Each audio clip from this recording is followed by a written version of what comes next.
to Ambassador Naj and you, Mr. Prime Minister, who will be interviewing the ambassador. So thank you.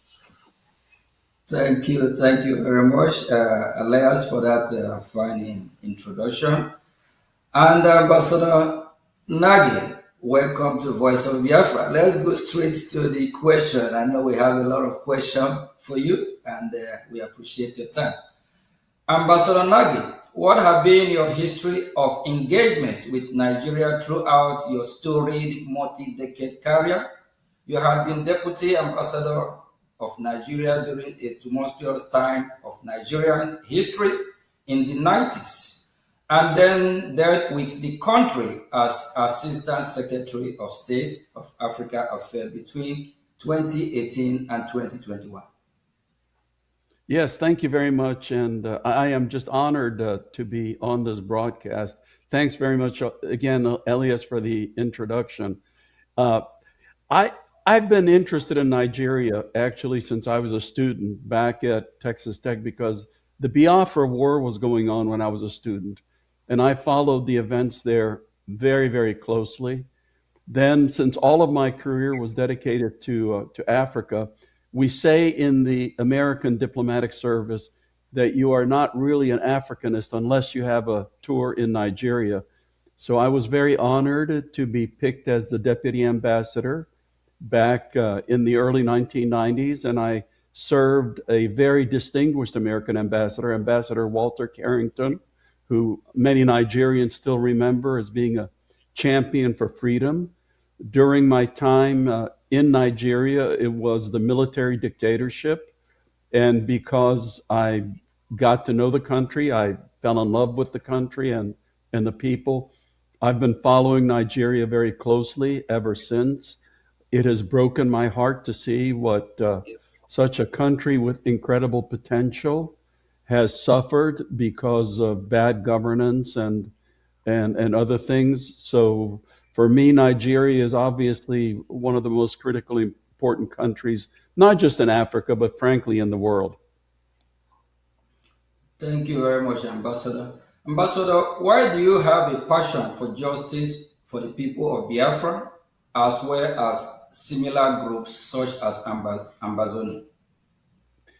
Yeah, that's also a great question because I mentioned just a minute ago that I know the incredible potential that Nigeria has.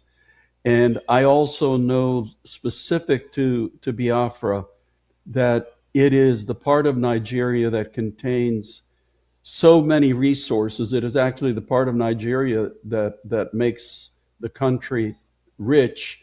And also, as I said, I've been following events in Biafra since I was a student. I saw the incredible suffering that the people endured during the Biafran War. And even now, I've been following closely how the people of Biafra do not get the share of resources, they do not get the investments, and the after effects of the Biafran War, which was more than what 50 more than 50 years ago, that there's still some after effects which the people are suffering from. So, like a couple of other places in Africa, it's tragic, and the people of Biafra deserve much better than what they're getting today.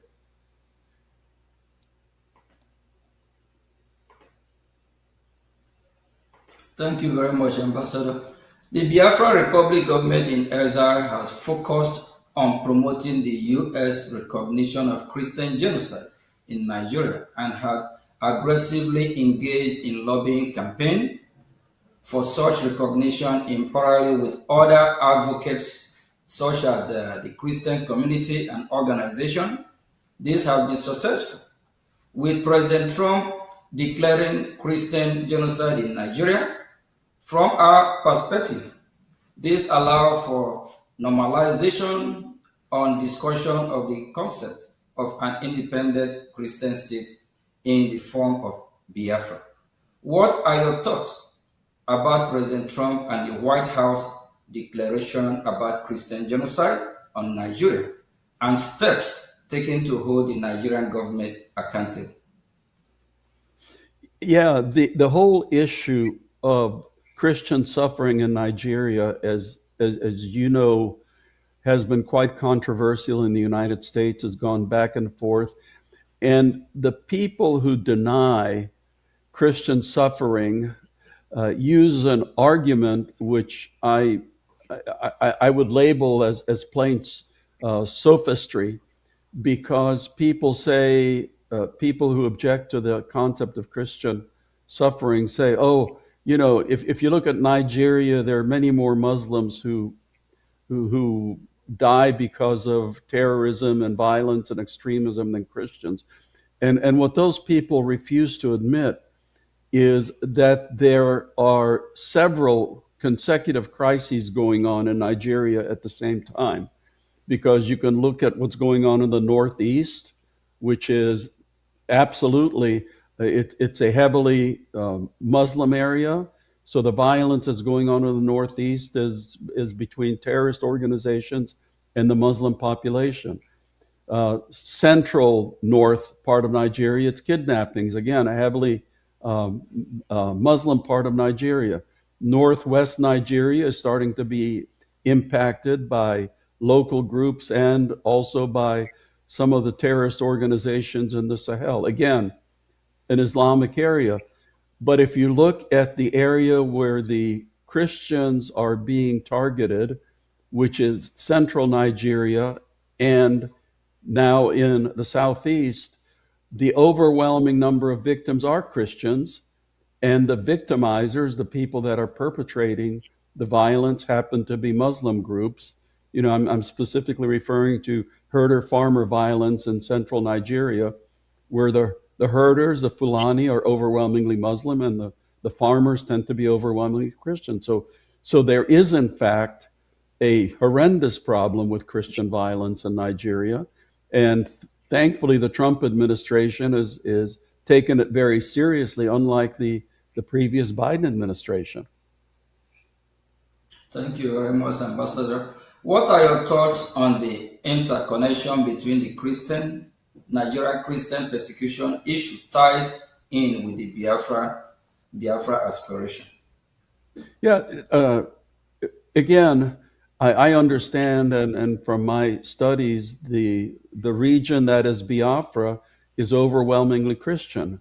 And leaders of Biafra, like yourselves, have been very loud in pointing out the egregious injustice that is happening to Nigeria's Christian population.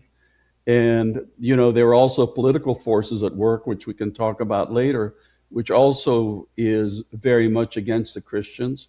So, as a very heavily Christian part of Nigeria, the Biafrans have been very notable in pointing out the injustice and the persecution. So God bless you for that. Thank you, Ambassador. The Biafra Republic government in Ezra Brigade heavily invests in time and energy on lobbying and advocacy in Washington, D.C. We have retained a professional lobbying firm, while the Neo Biafra movement has existed since the late 90s. A professional Biafran lobbying campaign led by Brigade in Washington, D.C. is very recent phenomenon, being less than 2 years old.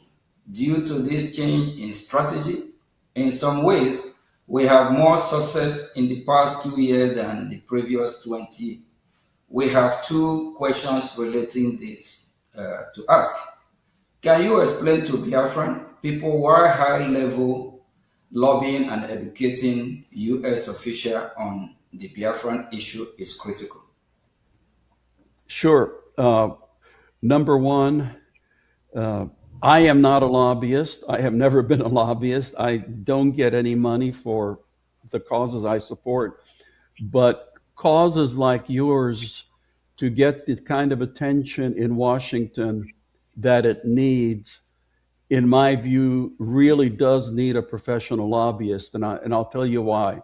Uh, let's be honest here. If you were to survey most of the members of the US Congress, people who work for the president in the White House, even people in the State Department, very, very few people would ever have heard of Biafra.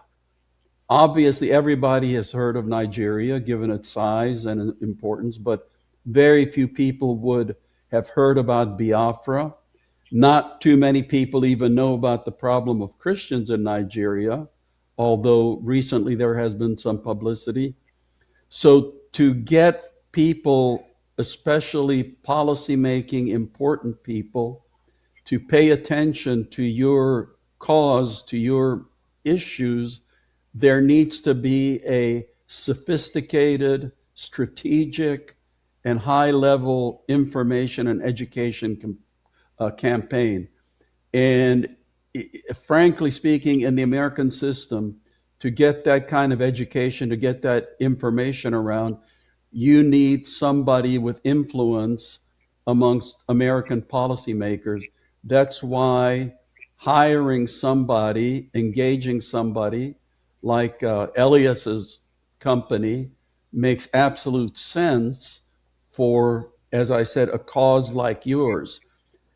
African countries don't necessarily need a lobbyist because they have an embassy, although many African countries do engage lobbyists to, to promote their particular causes.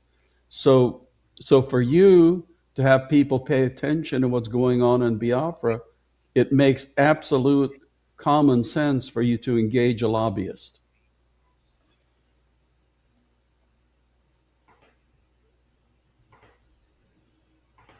Thank you very much, Ambassador. In addition to the preliminary successes the Biafran lobby has had, where would you point to as lobbying successes, past or current, for group similar to the Biafrans? Yeah, for groups such as yours, lobbying is really about the only way that they can get their cause into the attention of American policymakers. So I would point in the past, liberation struggles, which were trying to get justice for their cause, the African National Congress, leading to the freedom in South Africa, the Sudan People's Liberation Movement. Now you have successful efforts. For example, Somaliland. Like you, Somaliland has gotten a lot of attention recently. Your friends across the border in Anglophone Cameroon, southern Cameroons, the Ambazonians, they're also trying to pursue their cause for justice. So, so again, these are the kind of causes that get the best efforts through engaging with the lobbyist in Washington. Thank you, Ambassador. So what you're saying is that what Biafra Republic government is doing is the right way to get the attention of U.S. government and the right way to also get our freedom. Correct? Absolutely. And again, it means engaging the right person because unfortunately, as with anything, there are some people who are very effective at doing this, and there are other people who are not so effective at doing this. So it's essential for you to have engage somebody who knows the people in Congress, who knows the people in the White House, who knows who does what at the U.S. Department of State, uh, to make sure that your cause is promoted the way that you want to promote it. Thank you very much, and special thank you to our lobby, Elias, for being our voice in Washington. Thank you, Elias.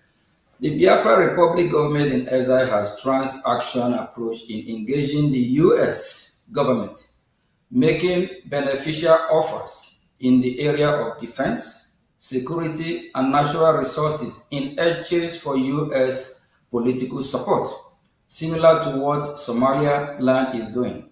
What are your thoughts on this approach? Okay, so I am not now speaking for the U.S. government. That's very important to say. I am no longer working for the U.S. government. I've now retired 4 times, so currently I'm retired. But obviously, Biafra has incredible natural resources. Biafra has incredible human resources. So, if you're offering that kind of a transactional deal, then in my view, that would be looked at positively, from especially people in the Trump administration, because as you mentioned, President Trump has been a very transactional president. Uh, he's not looking for, long term this or long term that. He's looking for what is the interest of the United States of America. And as Secretary of State Marco Rubio himself says, whenever the United States engages overseas, it should meet one of three uh, qualifications. Does it make America more secure? Does it make America stronger? Does it make America more prosperous? So, what you are wanting to offer obviously would meet, I think, all three of those criteria. Yeah, thank you, Ambassador. But Ambassador, we believe that your voice matters. You might be retired, but you still ambassador, and we believe that U.S. government still listening to you. Thank you very much. As a follow-up for the previous question, Biafra Republic government in exile, which is Brigade, I think you already answered that question. So let me just go on. And for the year, for years, the Nigerian government has used terrorism in the country as an excuse to ask for arms sale to Nigeria. Instead of using the weapon to fight Boko Haram, either the Nigerian government will use the weapon to engage in military action against Biafra or provide those weapons to so-called reintegrate terrorists. Now, there is a shift towards direct U.S. counter-terrorism action in Nigeria, perhaps reflecting concern about the Nigerian military intention. So the question goes, what are your thoughts regarding arms sale to Nigeria? Should they should they block or at least condition attached the US arm cannot be used against Biafrans and the Okay. Christian population? Yes. So let's look at today's world. The truth is that any country or even movement with the funds is able to get weapons. We've seen that around, whether it's good guys or bad guys. So the Nigerian military is going to get weapons. So I would be very much in favor of very strict conditionality on any U.S. arms sales to Nigeria. When I was Assistant Secretary of State for Africa, we saw the same thing with Cameroon because we were providing Cameroon military assistance to fight against the Islamic extremists in the far north of Cameroon. But it turned out that some of that was being used against the Ambazonia movement. So at that time, the United States cut back on some of the military assistance to Cameroon. So, in my view, given today's world, yes, it may as well do the military support, but it has to be with very strong conditionality because if the United States doesn't engage in military support, then they turn to China, they turn to Russia, they turn to Belarus, other places. But conditionality is extremely important. Thank you, Ambassador. And as also a follow-up to the previous question, Brigade has offered the U.S. military base in Biafran territory, which would provide the U.S. valuable access to the Gulf of Guinea. We know how important the Gulf of Guinea is. We believe this is valuable given increased terrorism in West Africa and the loss of U.S. presence in the Sahel. This idea of having U.S. military base in Biafra has been spoken about by foreign policy experts in Washington, D.C. What do you think of this idea? Again, I cannot speak for the U.S. government, but obviously, the United States is looking for uh, strategic geopolitical areas for basing rights. So, in your engagement, that obviously would be something else that would be attractive for you to be putting on the table. Okay, thank you, Ambassador. I also have another question regarding this. Can the Biafran military force, the Biafran Defense Force, Biafra Liberation Army be an alternative for the U.S. in the area of Nigerian military, similar to how the Kurds have been helpful to U.S. in Middle East? Well, I mean, right now, official U.S. government policy is to recognize Nigeria. So that kind of a question would only be applicable in the future if there's further political evolution that goes on. Because right now, I mean, the United States of America deals with the Nigerian military, not with other components. Even in the case right now of Somaliland, which actually runs its own territory, it has an army, and I know that our own Pentagon would be very open to engaging with them, but their engagement is limited because the United States policy is still to view one Somalia instead of individually recognizing Somaliland. So, your situation probably would be similar. So it would depend on future evolution. Thank you, Ambassador. Why our focus is achieving self-determination for Biafra, we do follow the event in broader Nigeria as well. Many have observed that the Nigeria is no longer a democracy and is moving toward a one-party rule and is looking to rig the 2027 elections. What are your thoughts on this and what should the US reaction be if the 2027 election do end up being rigged?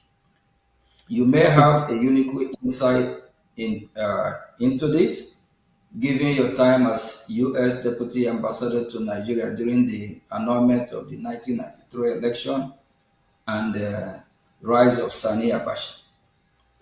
Yeah, I mentioned I was there when Bashor and Abiola actually won the election.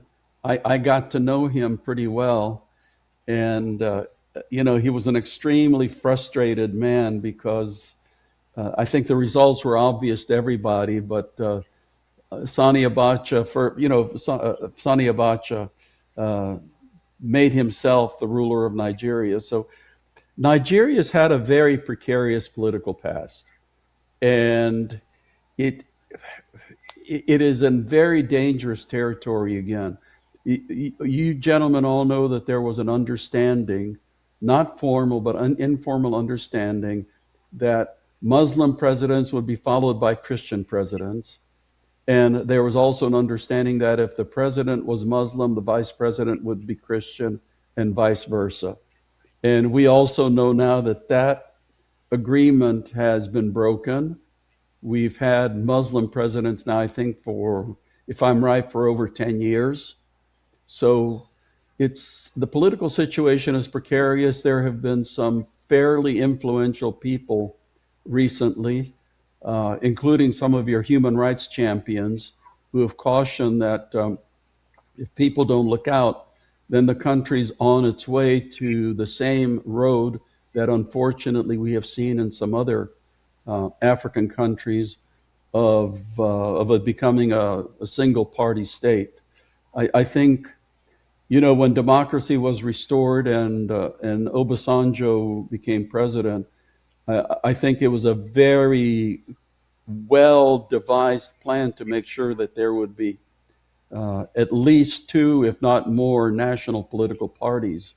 And it would be tragic for the rest of Nigeria if that system was now overthrown.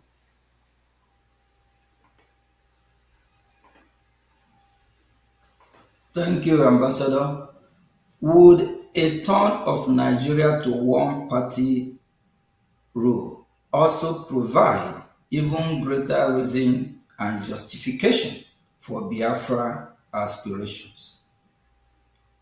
Well, that's obviously up to the people of Biafra and the people of Nigeria. That's not the kind of decision that anybody outside can make for you.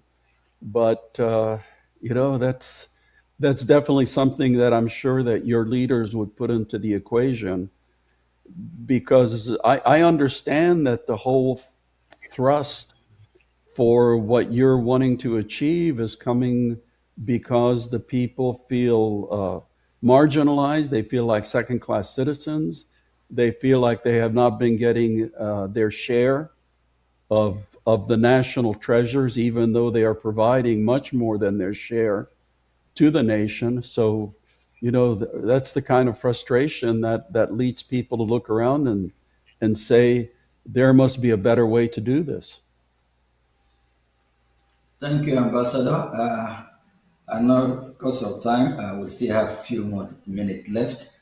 From our conversation in Washington, D.C., U.S. officials are open to exploring possibility with us, which by their own admission, they will not have even considered just one or two of these years ago. We suspect that this is not only due to our education campaign, but also U.S. dissatisfaction with the Nigerian government. What are your thoughts on the performance of the Nigerian government, as well as how we can keep pushing the envelope forward? You are absolutely right. It's almost like a demand and a supply factor, because on the one hand, you have American policymakers who have become extremely disappointed in Nigeria.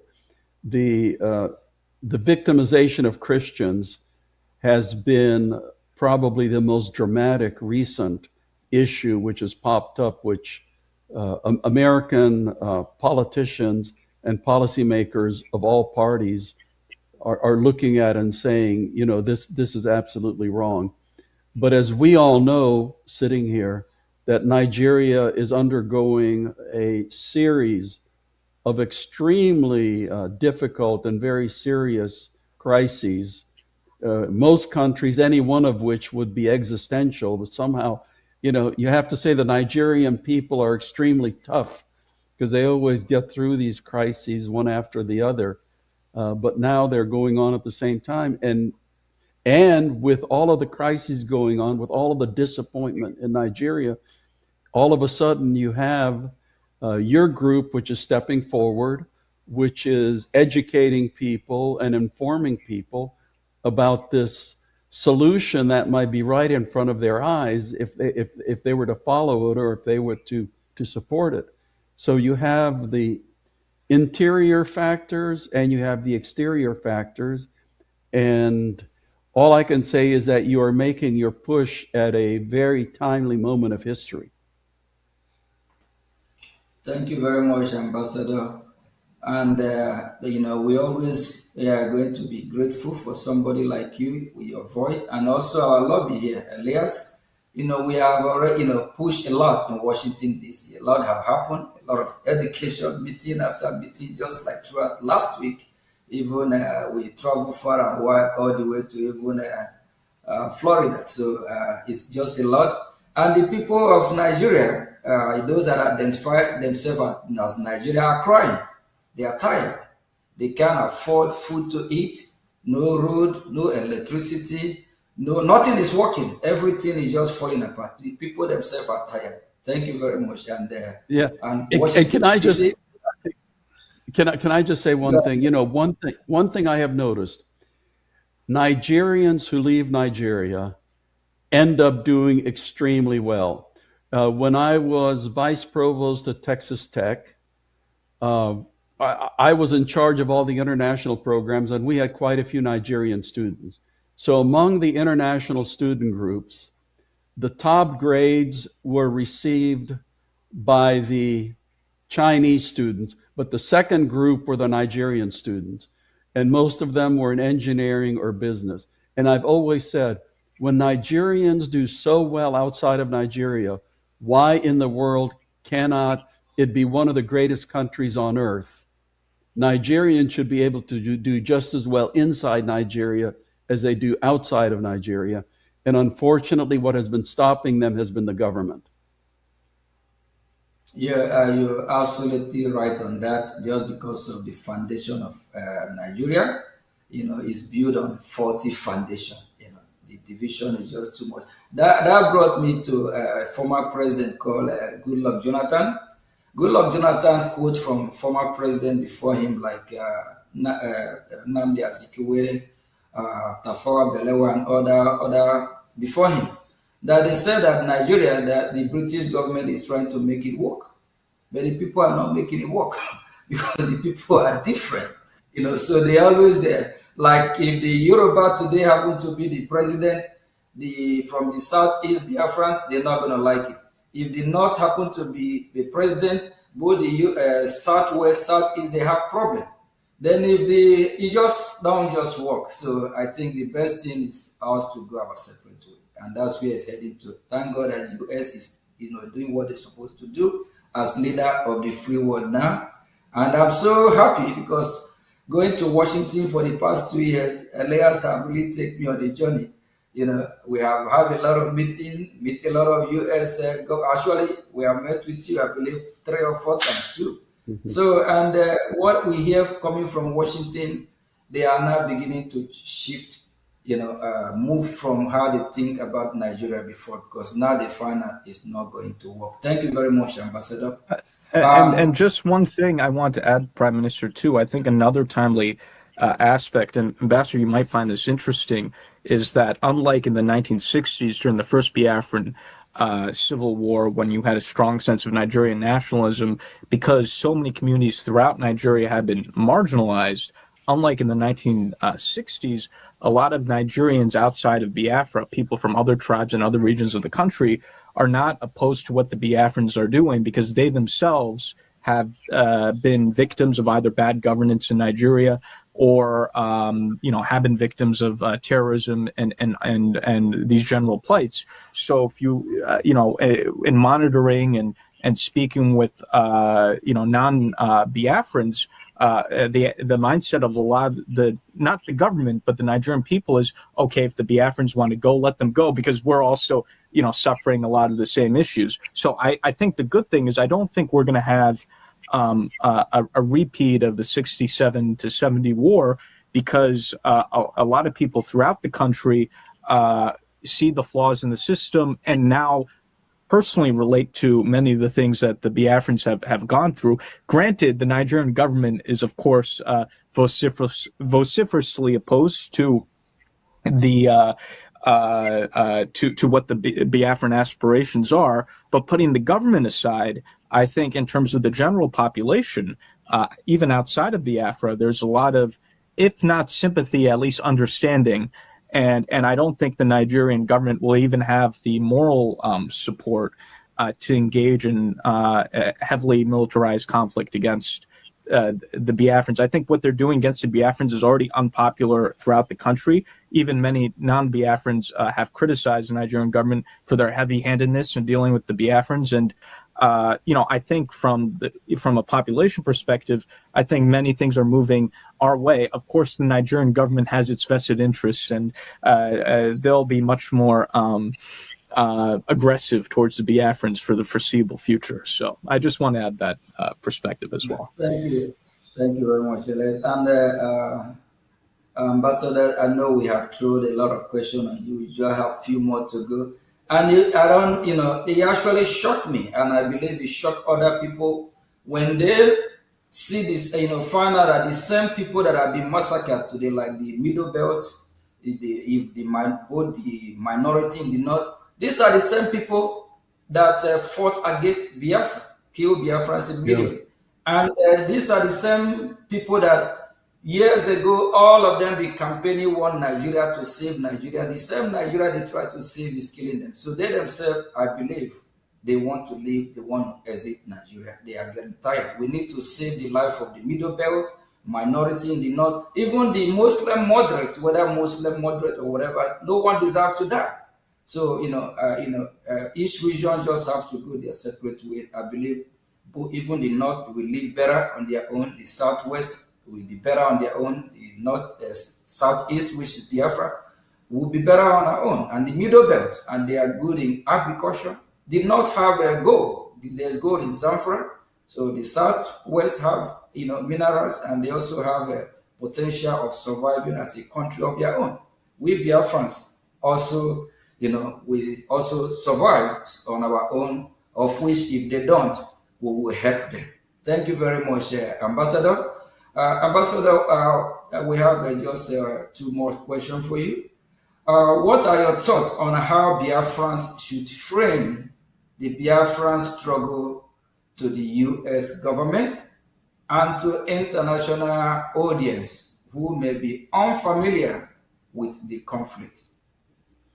I personally think that Elias is eminently qualified in that regard, because the way to do it is to present very much what you were just saying, is that Biafra, I think, historically, the term was used in the 17th century, in the 1600s. So there is a distinct history, there is a distinct people, there is a close historical record. Then you had the horrendous circumstances of the war, the incredible suffering. I forgot if it was up to 2 million people who died. Now you're a region of anywhere from, I don't think there's been a census, but I know estimates go from 50 million to 70 million people in the region, very heavily Christianized. The last thing Biafra would want is to have any part of Sharia law, which exists, I think, now in 19 northern states of Nigeria. So it's almost like, I've heard Elias, it was, I think, Michael Rubin, who referred to a second wave of decolonization, that the first wave of decolonization in Africa was against the European powers that had colonized it. Now, colonialism is not necessarily by somebody who's a different race, because being Hungarian, we were colonized by Austrians and Russians along with the Turks. So it can be that, in today's Africa, that some people see themselves being colonized by a fellow African ethnic group, and those forces are steering very quickly. So, information, education, the truth about what's going on, the truth that has gone on, and the kind of future that you want. I have never, said it has to be independence. My own campaign has always been for justice and equality and fairness for all of the people, and that's what I absolutely believe in, and that's the points that you should be making. Thank you very much. Thank you very much, Ambassador. And that justice, that's where we are. Because when you mention of Sharia law, we are Christians, 100% Christians. From we Biafrans, that's who we are as Christians. Sharia law is a no-go for Biafran people. And these Islamic jihadist terrorists, with their own ideology, they said we must be converted to Islam, of which they want to Islamize us. So automatically the division is there. It's just we need justice, because it's not going to work. And justice have to play its own role, its own part here, since we are not going to accept that Sharia law. And it's part of the reason why all feeling the middle belt and even a minority in the north, and they are actually pushing it towards the Biafran territory to try to, see how they can penetrate with this so-called Sharia law and whatever they call it. Elias, I just want to quickly, I just want to quickly add to this. This is not an overblown concern. This is a very legitimate concern. Senator Ted Cruz, for example, has introduced legislation addressing this issue of the spread of Sharia law in Nigeria. It's throughout the North. But what people are less aware of is that the radical Islamic politicians in Nigeria are trying to bring it into the Middle Belt and even into the South. So, for example, in some parts of the Southwest, what we call the Yoruba traditional territory, they're now discussing in some states the introduction of Sharia law, which is very it's not native at all because Ambassador, as you know, the Yorubas, they're a mixture of Christian and Muslim. They tend to be very moderate. Hmm. Sharia law is really not indigenous to those people at all. And even with the Biafrans, Sharia law has not yet uh, been introduced, but now the Nigerian government, for example, we've noticed propaganda recently talking about this concept of Igbo Muslims, which is very strange. And we see this as the beginning of what they're already trying to do in the Southwest, of trying to now push Sharia law into the Southwest. So they're slowly bringing Sharia from the North into the Middle Belt and even in the South now, or parts of the South. And if they continue to do that, I do think there's going to be significant unrest in Nigeria, not just in Biafra, but throughout other parts of Nigeria if they try to impose Sharia on Christian or moderate Muslim populations. Yeah. And I think this is something the U.S. government has to be engaged on. Yeah. Yeah, because people should remember that the reason South Sudan split off from Sudan was the whole issue of Sharia law. Because the South Sudanese were Christians or animists. Uh, like me, they like drinking their beer, and when the extremists tried to implement Sharia law, that really added to the desire for separation and freedom. Yeah, thank you very much, Ambassador. Before I find Yeah, my question, let me add information. something there. Let me Yes, add yeah, something, go ahead. please. Uh, Ambassador, do you think with the Nigerian Constitution of 1999 having the Sharia law, since then down to this time, with the numbers of massacre of babies, women, and children that have gone so up to this very point, which also necessitated Senator Ted Cruz Accountability Act legislation invoked? We've seen like 5,191 in 2021. We've seen like 5,061 in 2022. We've seen 8,222 in 2023. We've seen 6,500 in 2024. 2025 has 7,500 Christians massacred. Looking at the future or in the next 2, 3 years, do you think Christians have a hope or they will still be alive in Nigeria with the Oh Sharia yeah, law in the country? absolutely. No, Christians absolutely have a hope because they have to stand up and against this kind of what I call religious intolerance. If you remember when Sharia law was introduced in the northern states, the deal was that it would not apply to Christians. So when Ramadan came along, Christians were supposed to be able to continue their meals. Christians were supposed to be able to continue buying traditional beer and things like that, but that's not how it turned out. Now, when there's Ramadan in the Sharia states, everybody has to participate, whether they're Christian or Muslim, because they have their religious police. So, that, like I said, they tried it in Sudan, and the South Sudanese said, no, we are out of here. Take your Sharia law. If you want it, that's good for you, but we are Christians and we're not going to deal with it. Thank you very much, Ambassador. I think you just answered that question that Christians have to stand up and have their own Christian country. Yeah. Christians in the Yeah. Middle Belt need to stand up if they want to live, and they will be well better off having their own territory and worship their God. Then those that want to worship Sharia, they can go and have their Sharia. Thank you very much, Ambassador. Finally, what message would you like to send to the Biafran people and supporters around the world Well, regarding international advocacy and the path forward? my message is that the people of Biafra have the same rights to justice and equality and dignity as anybody else, and it's for them to decide how they want it and to struggle for it.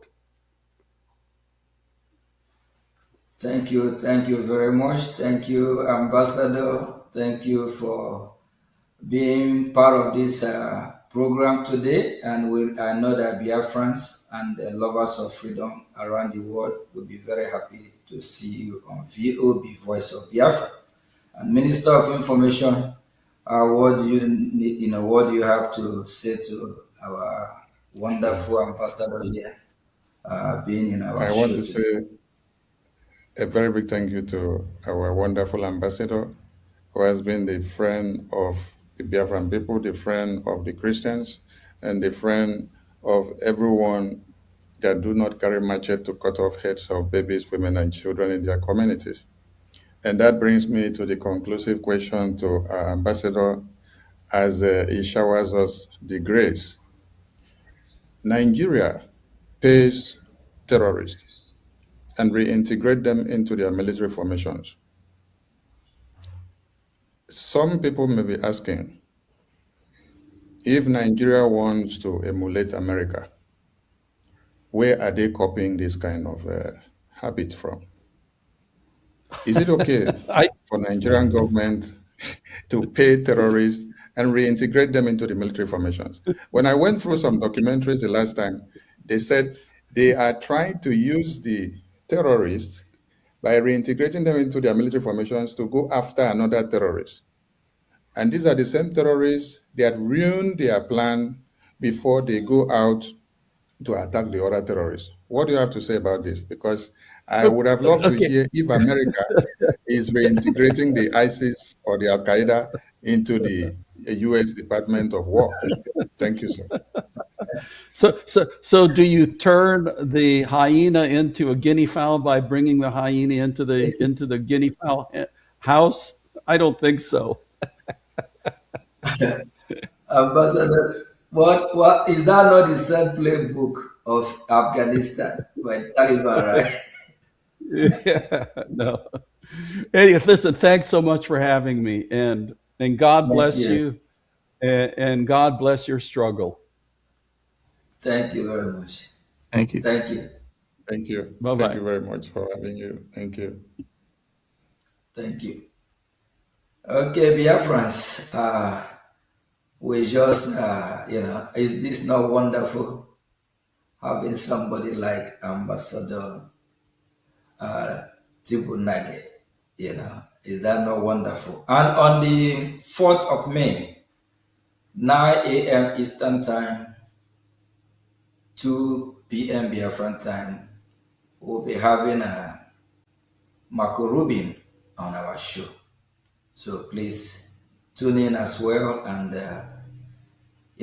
Marco Rubin is someone who we're really familiar with. And, he advocates for freedom of religion. He also advocates for freedom for oppressed one. So it's somebody that you will want to hear from him. Before we conclude, Honorable Minister of Information, I think you can take it from here. We have few, still have very few time. Then Elias, I think Elias, you go first before Minister of Information. He's the information minister, so he can wrap it up, and he will be the one to say we should stay or continue because we are here in his territory. Thank you very much. Well, thank you, my honorable ministers. This was indeed a very historic and enlightening interview with Ambassador Tibor Naj, who's a very storied diplomat here in Washington, D.C., who's played a critical role on U.S. policy in Africa. This was indeed extremely historic interview, and I'm very proud of both of you and appreciative to the ambassador for his generosity in participating in this program. Thank you very much. Minister of Information. Thank you so much. I don't know how to express my appreciation because every day we are making it work and we are making it better. I want to appreciate Honorable Elias for your good work for Biafra, and also our Honorable PM for doing what God has ordained you to do, because the tempo is getting high. So if ambassadors of America are telling you that reintegrating a terrorist into your military formation is a no-no idea, then it means Nigeria got this recommendation from a madman. Because it's only when you have some kind of recommendation from a madman that you will be tilting your head downward, and that will land you in the lagoon. And Nigeria has landed in the lagoon because that is what we are seeing today. Their military formations are overrun on a daily basis. And there is no day you sleep and wake up without hearing that babies, women, and children have been slaughtered, communities invaded. And the worst has happened that field marshals, generals, and commanders of the Nigerian military formations are taken down daily by the notorious Boko Haram terrorists. The list goes on and on. But like we said, Biafrans have hope because we have created the space for that. And Biafra Republic government in exile has done it. So I appreciate all Biafrans. Please key in to our next upcoming politics insight. It was good having our lobbies in the show and having our PM and having Ambassador Tibonash. Thank you all from here. It is Voice of Biafra Television. Bye for now. Thank you very much. Thank you.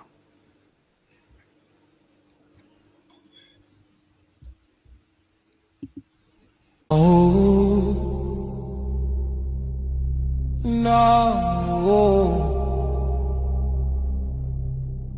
no.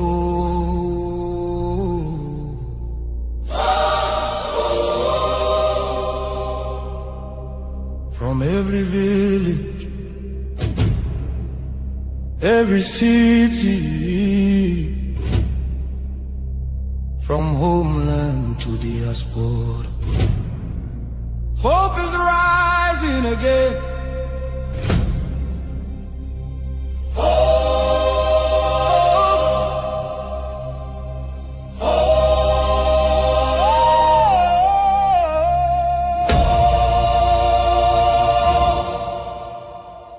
Biafra now our only hope. Biafra now our only hope.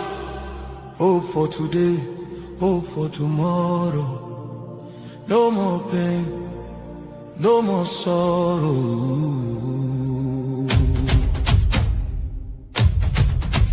Ha! We bring better news, make you head on clear. We get hope, now Biafra we dey see ya. Beautiful nation, shining bright justice and fairness. Now the light, Biafra go be one beautiful nation. every Biafran go enjoy true freedom. Fine, fine country, shining nation. Justice and fairness, justice and fairness. Everybody equal, one law for rich and poor.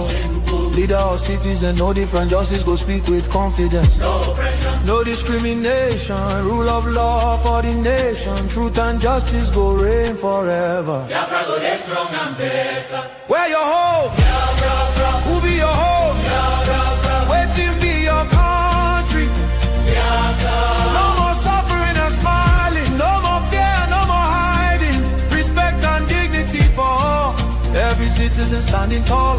Free education, rich university, healthcare for every community. No more dying, Because no money. life go better for everybody. Biafra now our only hope. Biafra now our only hope. Stand up now, make we claim our Biafra now our destination. women go deliver safe for hospital. Citizen go get support every month. Better roads go connect every city. Modern railways and airport. Clean water go flow for houses. Electric light go shine every night. Security go protect every family. Day and night. Everything go right.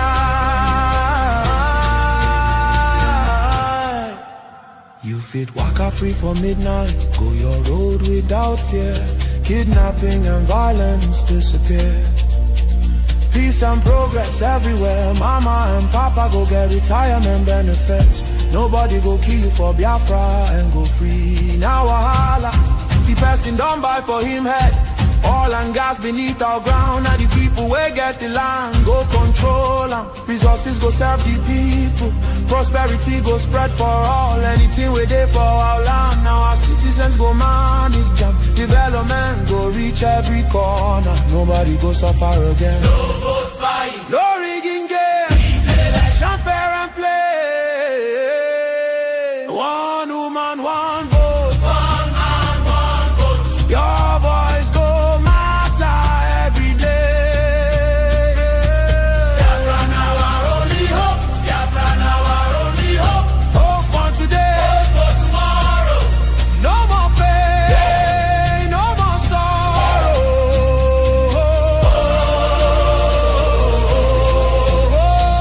Biafra now our only hope. Biafra now our only hope. Hope for today. Hope for Hope for tomorrow. No more pain, no more sorrow. Biafra.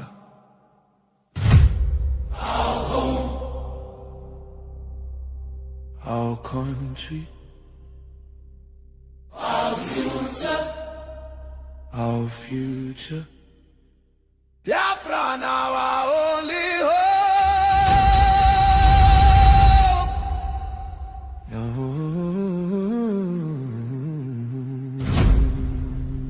Love can heal the deepest pain. Shelter broken, dreams erased. Hunger.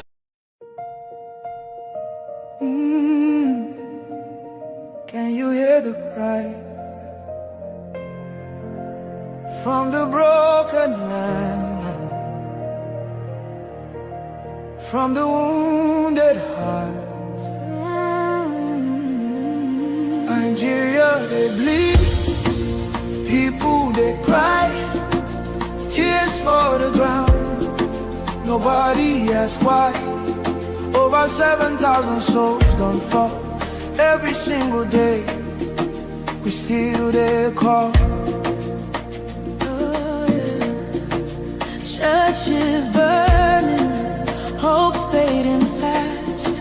Since 2009, the pain don't last.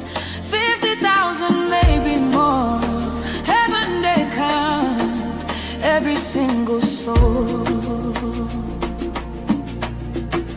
Children without home tonight. Mothers praying through the night. Fathers lost no strength to fight. Who go stand for what is right? Stand for love, stand for life. Be the answer in this time. You can have to wipe their tears. You can calm their fears. Give a hand, don't turn away. Be the light in darkest day. Every little you provide keeps a soul alive.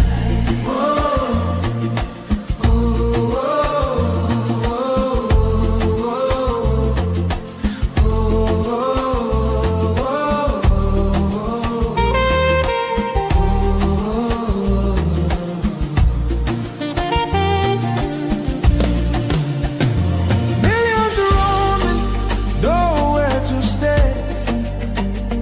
No clean water, no food today. Kidnapped voices crying in chains. Silent echoes filled with pain.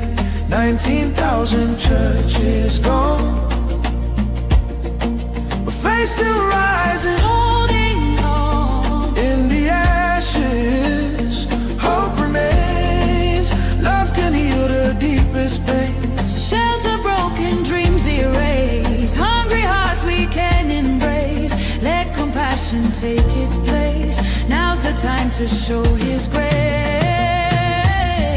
Stand for love, stand for life. Be the answer in this time. You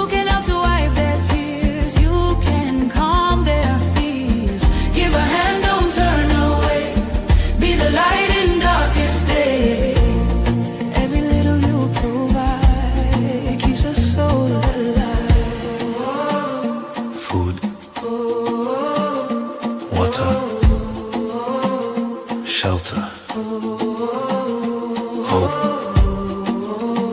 You can be the miracle they pray for. You can change a life today. No matter how small it seems, your love can rebuild their dreams. Together we can make a way. Keeps us all alive.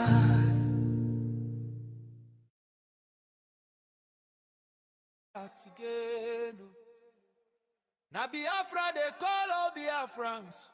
Make una wake up. Make every Biafran wake up today. Jihadists, terrorists they come. We don't see a more chai. Wahala plenty oh. My people, make una wake up. Now, no be tomorrow. How long we go they sleep while our people they cry? They won't kill us and carry our land. Now so blood everywhere. No more silence, no more sleeping. Everybody wake up.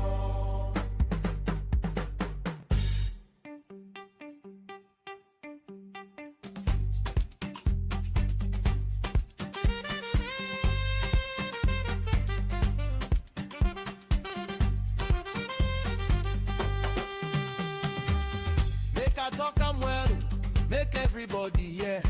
This call now for everybody will be Biafra. Igbos from Rigolat, off it from Calabar, it just from Riverside, Urobos from Delta, East Ekiri stand up, Igodo Migodos rise up. Different language, different name, them divide us with artificial border. But suffer no get right. Whether you dey abroad or you dey house, whether you get money or you no get, this matter concern I dey but you know BC don't look matter again. How long we go dey wait? How long we go dey fear? If today we no talk, tomorrow do bet. If you fit help, what you dey wait for? Time they run, make everybody wake up now. Wake up, Biafrans, wake up. No be time to dey sleep. Wake up, Biafrans, wake up. Our future day for our hand. Freedom no be free. Sponsor your freedom today. Donate your money today to Biafra Republic government in exile. Sponsor your freedom. Donate your money today to Biafra Republic government in exile. Under the leadership of Prime Minister His Excellency Ogetukwu. Donate your money today to Biafra government in exile. Under the leadership of Prime Minister His Excellency Ogetukwu. Stand up together. One voice, one people, one direction. Wake up, Biafrans, wake up now or never.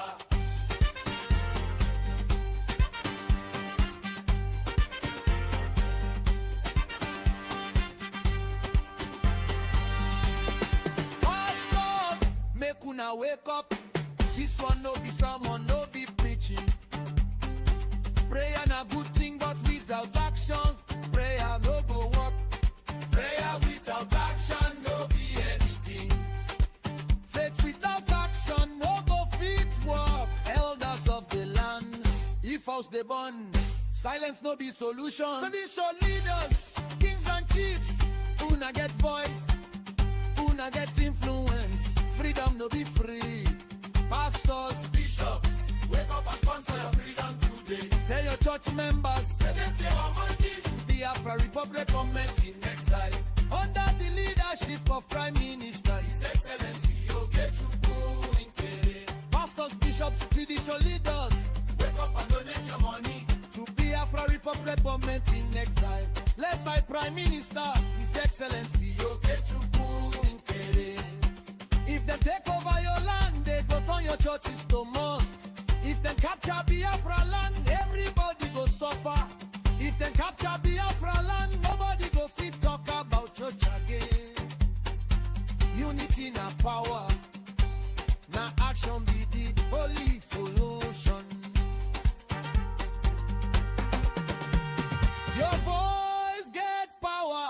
Stand up for your mama, stand up for your wife, stand up for your pikin. If we join hands, nobody fit conquer us. No wait for another person. Now you Biafra, they wait for. Wake up, Biafrans, wake up. No be time to sleep again. Wake up, Biafrans, wake up. Our future day for our hand. And just know they delay. Stand as one. Make them hear our word for. Wake up, Biafrans, wake up. And now or never.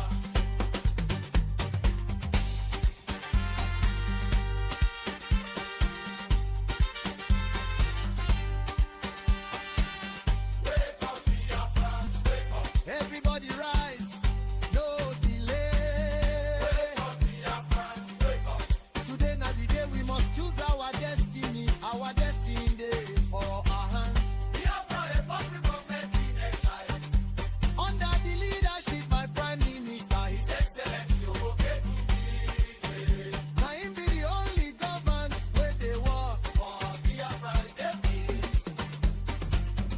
One voice, one people, one destiny. Together we stand. Make nobody sleep again.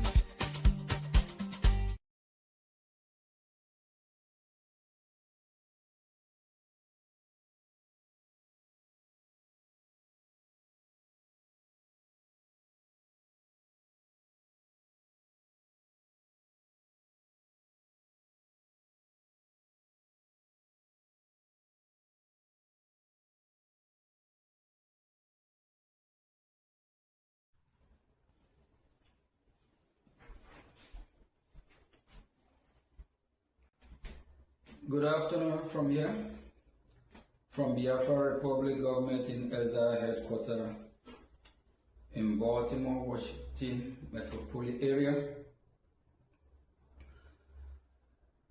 On behalf of the Biafra Republic Government in Ezra, of which I serve as the Prime Minister, I extend my deepest condolences to all the victims of the suicide bombing in Maiduguri, Nigeria.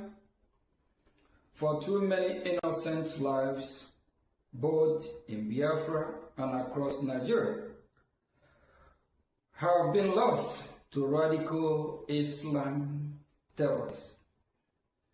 This is the exactly reason why Biafran people are seeking to have their Biafra Christian nation, the reason why Biafrans are exiting Nigeria.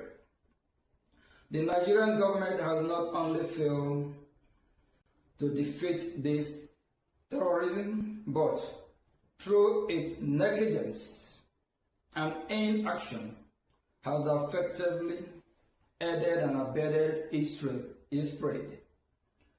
This ongoing failure has allowed terror to take root and flourish with devastating consequences for innocent civilians.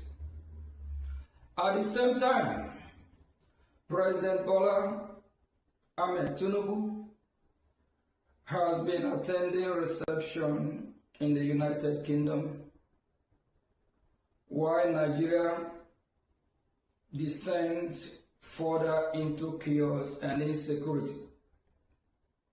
This stark disconnect between leadership and reality underscore a government that has abandoned its most basic responsibility, the protection of its people. The result is a nation increasingly defined by instability, lawlessness, and international embarrassment. The same United Kingdom where Tinubu flew to have to dine and wine with the UK government is the same British government that killed Biafrans in millions. The same British terrorist government that don't care about innocent life of Nigerians, an innocent life of Biafrans, an innocent life of the region, the contraption they created. Starting from 1914, the British terrorist government don't care about the life of their creation, about the life of the country they amalgamate. British government, shame unto you. Why Christians have been massacred, the British government have not come to condemn it. Why people have been bombed just like the bombing in Maiduguri, the British government have not come and condemned it. Rather, they colluded with the Nigerian terrorist state. They support the Nigerian terrorists. They aid and abetted them. Shame unto British government. The people of British UK need to rise up against their government. Their government is an evil government. The former president of Nigeria called Buhari, the dead Buhari. The Queen of Britain once asked Buhari, Queen Elizabeth. She told Buhari that Nigeria is corrupt, and Buhari replied by saying, Nigeria is fantastically corrupt. If the British government is aware that Nigeria is corrupt, why are they supporting a corrupt government? That means the British government, they are corrupt, evil. Karma is real. They need to do the right thing so that their generation will not pay for the evil they have committed against the Biafran people. The leadership of Nigeria has turned the country into an international disgrace, leaving its citizens exposed, vulnerable, and without reliable protection. This is not merely incompetence, it is a profound dereliction of duty. That is the reason why in Anambra, Biafra land, the illegitimate governor that was killing the Biafran people, destroying the Biafran people businesses, locking up their shop, demolishing their business, their homes. Nigerian government did not condemn it because they work for the Nigerian terrorist state. A former president called Olusegun Obasanjo did not condemn it because he is part of the insecurity. He is part of the terrorist organization. They all benefit from it. A former president, Goodluck Jonathan, who also acknowledged that Nigeria is a scam, Nigeria is not a country, did not condemn even what is happening in the northern part of Nigeria. They did not condemn it. And what is happening in southwest, southeast, these former so-called leaders are not condemning it. Because they are all in it together. Because they all benefit from the insecurity. They all benefit from the terrorism. One of the reasons we Biafrans decide to exit a disgraced country called Nigeria. A country where her leader don't care about the citizens. It's a shame. It's embarrassment. Why I, Mazio Gechukun, represent the Biafran government and the Biafran independence movement, I emphasize that we care deeply about the well-being of all people of goodwill throughout Nigeria, especially innocent civilians. That is why Biafra Republic Government in Exile Brigade has passed legislation formalizing our solidarity with the support for Christians in Northern and Middle Belt Nigeria who continue to face targeted violence and persecution.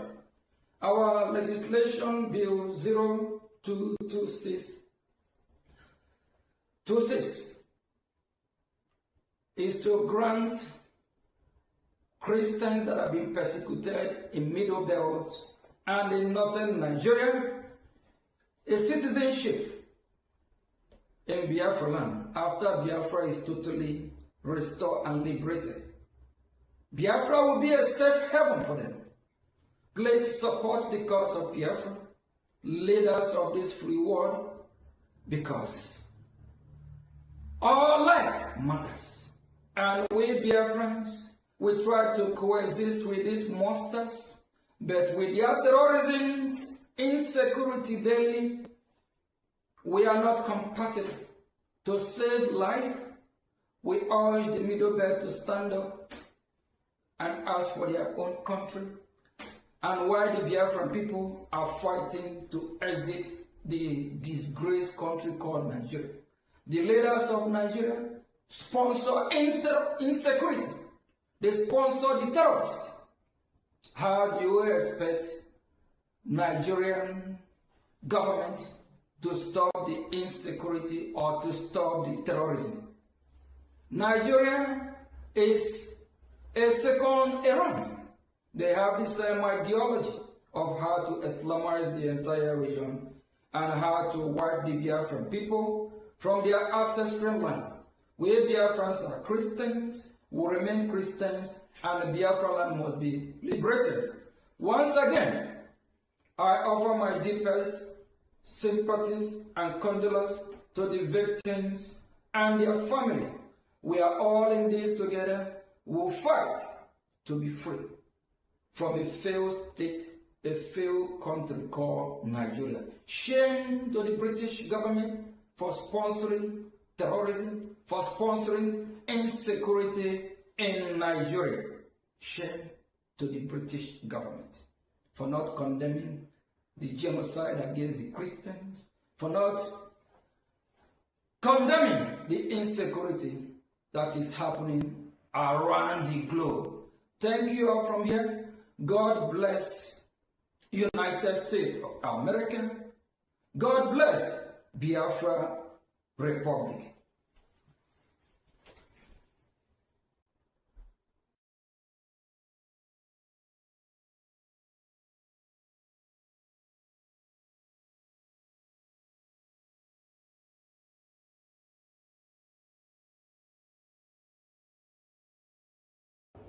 Greetings to Biafran people and greetings to lovers of freedom. I salute all of you, and in the same vein with the message that the PM has just dropped, we mourn with the victims of Meduguri that were bombed by Nigerian sponsored terrorists of Nigeria. And everybody must know that if you don't stand up now to fight and eliminate these terrorists, you may be the next place to be taken down. So it's something that everyone should know and understand. It's long overdue where you all shy away from the reality. I salute you all, and I salute my PM that just spoke, and I salute our leaders in prison. I salute our leaders that have lived before us.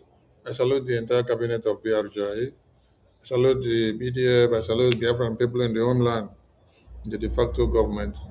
I salute all Biafrans globally, both those that identify with Biafra independent cause and those that shies away from the responsibility. I salute you all, and I bring you warm greetings. It is true that Nigerian government have abandoned the Nigerian people, not the Biafran people, because they don't have anything to do with the Biafran people. The Nigerian government have abandoned the Nigerian people who believed so much in them, especially now in the face of this crisis that is staring them to the face. We watched a video where the Nigerian president and its leaders they all gather in UK to welcome Tinubu. You see the governor of Enugu, you see the governor of Lagos, you see the governor of Akwa Ibom, you see the governor of my God, they're plenty. I think I have even lost count. All the states and ministers, then they should, and many other officials. The question that should come to you is, did they all relocate to UK? You see, Minister of Defense Musa. Musa is also there in UK. There are many. All of them are there in UK. Are they going to UK to go and plan how to hand over the entire lives of the indigenous people to the hands of the terrorists? Is that what they are going there to go and do the final handing over? Because all of them are supposed to be in the control room to control the situation report and to know what to do. They have all abandoned Nigeria and they are in UK to go for a banquet. They don't care what happens to you, whether the terrorists slaughters all of you or whether they wipe you all off. No, they don't care.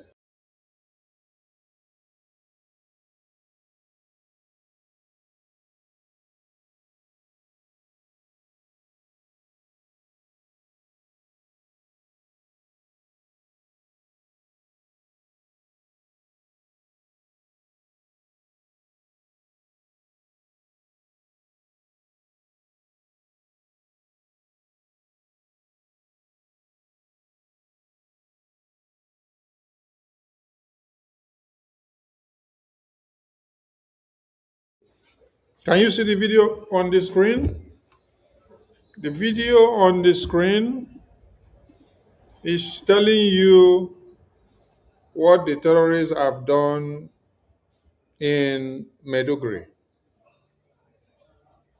That's what the video is telling you. Let me put the volume on so that you can be able to hear. That Islamist militants continue. Suspected multiple suicide bomb attacks in Nigeria have killed at least 23 people and injured well over 100, according to the police and military. The Monday night attacks took place in Maiduguri, the capital of Nigeria's insurgency-hit northeastern state of Borno, and highlights the extent of the threat that Islamist militants continue to pose in the region. Borno, which is roughly the same size as Ireland, has endured an Islamist insurgency for 17 years. During that time, it's claimed thousands of lives and displaced 2 million people. The latest attacks took place at a post office, at a nearby market, and at the university teaching hospital. Resident Isa Usman said bystanders worked quickly to evacuate the wounded, while fearing that another bomb could go off. Security analysts said the attacks had the hallmarks of insurgent group Boko Haram. Suspected multiple suicide bomb attacks in Nigeria have killed at least 23 people and injured well over 100, according to the police and military.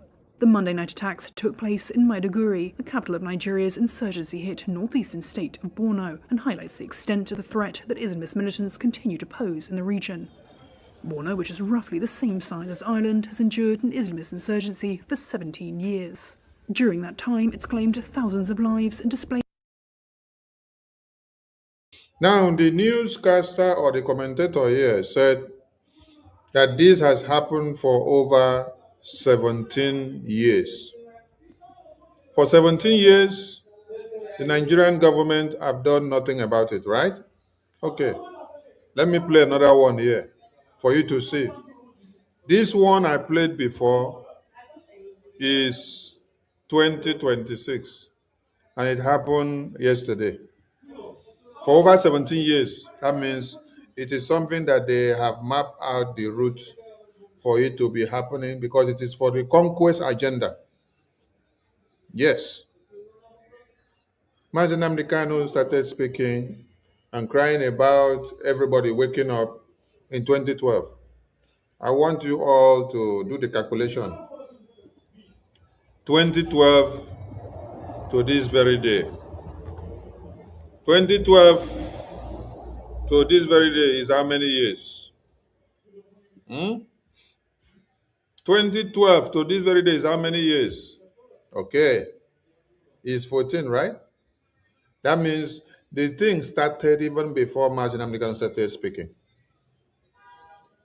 Because the newscaster told you 17 years.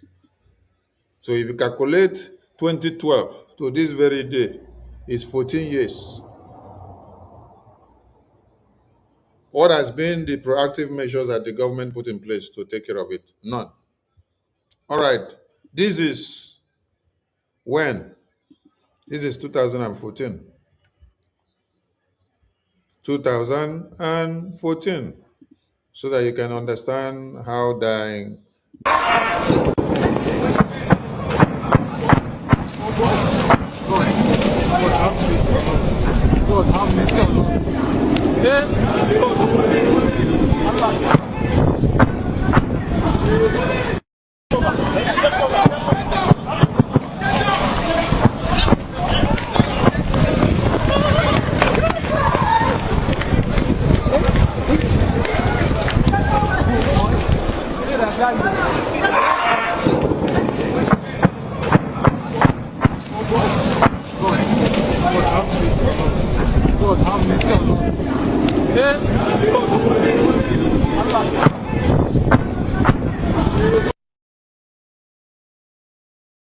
Okay, you have seen those two videos. What should come to your mind? What are the measures that have been put to be able to stop the terrorists? None. If BRGIE did not even embark on a congressional testimony and briefing to drag Nigeria out, there wouldn't have been any hope. There wouldn't have been any hope for the Christians in Nigeria or the indigenous people in Nigeria. So BRGI succeeded in obtaining congressional backing for sanctions and restrictive designations on Nigeria. That is why you have even seen that there is a difference now. If not, nobody had known or heard about the genocide and the massacre that happens in Nigeria since 2014. Since 2002, nobody heard about it. Since 2002, it was not reported in the big media houses. The big media houses were not aware of it. The top officials in America were not aware of it. People in the West never knew about it. If BRGI did not take the bold step to make it happen, there wouldn't have been any hope that people can now when it is happening, the international media can now pick it up. Now when it is happening, the US lawmakers can now pick it up. Now when it is happening, the top celebrities in America, UK, and Europe, they can pick it up. Before, nobody heard of whenever you're massacred. Like this one that happened in Medugri. They will take it to be a normal routine, and they will not even allow it to fly to anywhere. There will be no investigation whatsoever to show ground zero of what actually happened. They will seal this place and lock this place up. They will not even allow people to go in there so that they will not take any video to put it live on air for the world to see. That is how the reportage of the genocide has been in Nigeria before now. But now there is a difference. But it wouldn't surprise you to see that Tinubu has abandoned Nigeria with some of his top leaders They are now in UK having a banquet, while the terrorists they themselves created are now eliminating you in your sleeps. Every day there is a coordinated attack, and the government are paying them. The government are not just paying them small money, oh, they are paying them big amount of money.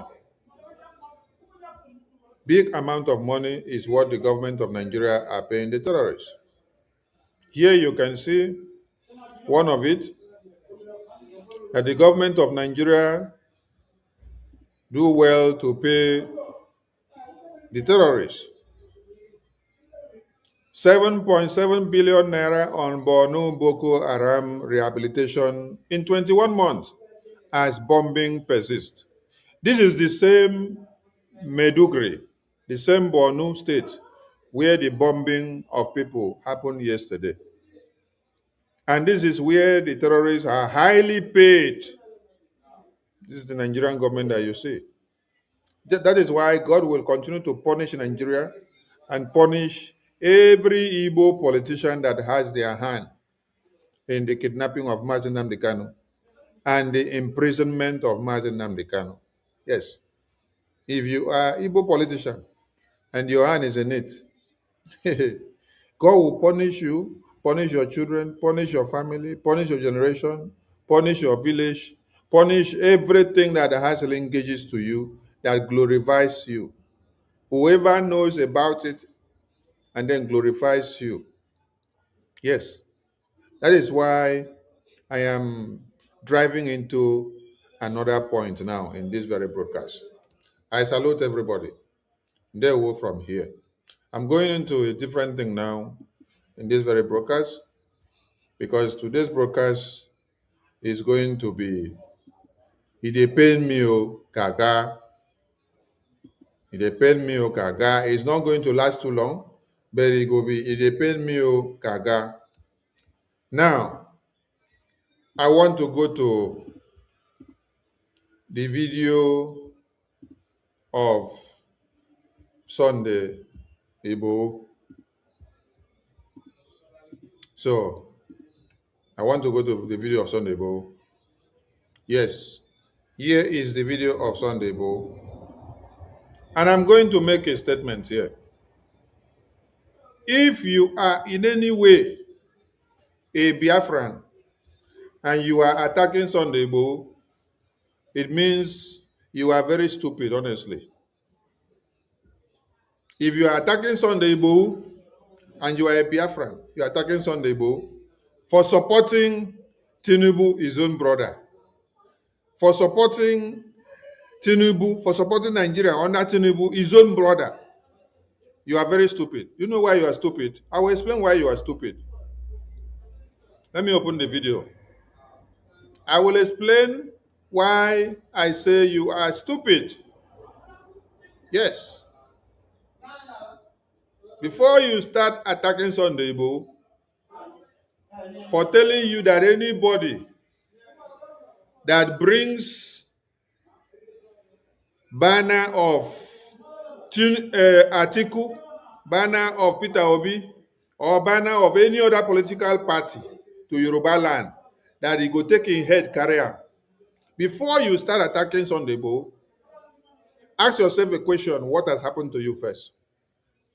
That's why I say, if you are attacking Sunday Igbo, you are very stupid. On his political campaign supporting Tinubu, if you are attacking Sunday Igbo, you are the most stupid person on this earth. Yes. Because the best person you need to be happy with now is Sunday Igbo. Do you know what it means that Nigerian terrorist government wanted to kill you, and then your elders, your brothers, your sisters, your Yoruba politicians, somebody like Tinubu, somebody like Obasanjo, they all came together and stormed Nigerian government, and they say, we are in Nigerian politics. Yes, but when it comes to Oduduwa nation, You cannot kill our brother for Dudu Nation and then we will stand and watch you. They selected themselves behind the scene. Tinubu was the person heading it. They sent Obasanjo to go to Benin Republic or whether Benin or Niger Republic to make sure they did not deport or extradite or extraordinary rendition Sunday Igboho to Nigeria. This is the work and the game that they played. So I ask you, before you start attacking Sunday Igboho, verify yourself first and ask yourself, what has Sunday Igboho done that you want to attack him? What has Sunday Igboho done that you want to attack him? Sunday Igboho is paying back his brothers for the good that they did for him. Yes. If Sunday Igboho is to succeed in the Oduduwa nation, it is this same Yoruba elders, this same Yoruba brothers, this same Yoruba youth, this same Yoruba women that will make him succeed. They are the one that gave him all the support. And then when fire and brimstone came on his head, when they wanted to cut his head off, his brothers and sisters, his uncles, they did not abandon him. They came forth, they fought, they fight with everything they had to make sure they get Sunday Igboho out of trouble, to make sure nobody harm Sunday Igboho. They fought very hard. The Tinubu that you see as the president today played a vital role to make sure that Sunday Igboho was not extradited to Nigeria under Buhari's watch. Now, when Tinubu now got into power, another thing they did is that the Yorubas obligated him that you must remove your brother's name from list of terrorists or wanted person to be killed in Nigeria. He did it. They did it. That is called remember your identity first. Remember your father and brother and mother first and sister. Remember your Yoruba nation first. They remember. They also told Tinubu, remove Showore from the list and remove him from prison. He also did it. They now play political game. They say, okay, just keep the passport. Let it be as if we don't just free him like that. Keep the passport. That's why you see Showore. Showore now have the liberty of paramolating the entire country. Showore is now the one leading any protest that needs to happen. And then you say that you are not seeing what is happening. The Yorubas are showing you what it means not to betray their own. Yes, that is what they are showing you. If you are Igbo man who betrayed Mazi Nnamdi Kanu, who betrayed Biafra, who is still betraying Biafra till today, who betrayed Mazi Simon Ekpa, who put him inside prison, who is betraying the BDF and betraying the Biafran people in the homeland, who betrayed Ojukwu and Philip Effiong, all of you that are working. Those of you that gathered, you wrote letter, you sent to the European Commission. You sent to the President of European Union in Europe that the President of European Union should pack all Biafrans that identify with Biafra Republic government in Israel, and they should put them in prison. They should send them out of Europe. This is what Igbo man did. This is what you people did that call yourself IPOB. That is what you did to put Marisai Monagba in prison. You called us all criminals, scammers. You said you acted under the instruction of Mazi Nnamdi Kanu. Kanu Ntakanu, Emmanuel Kanu, Ejiofor, and some of the lawyers of Mazi Nnamdi Kanu.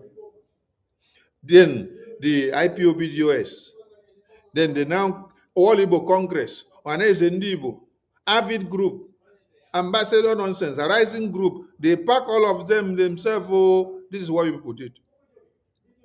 So that you can kill Marisai Managba and kill Biafra government in Ezra. Why? Because of your hatred that it is not you. Why should it be Simon?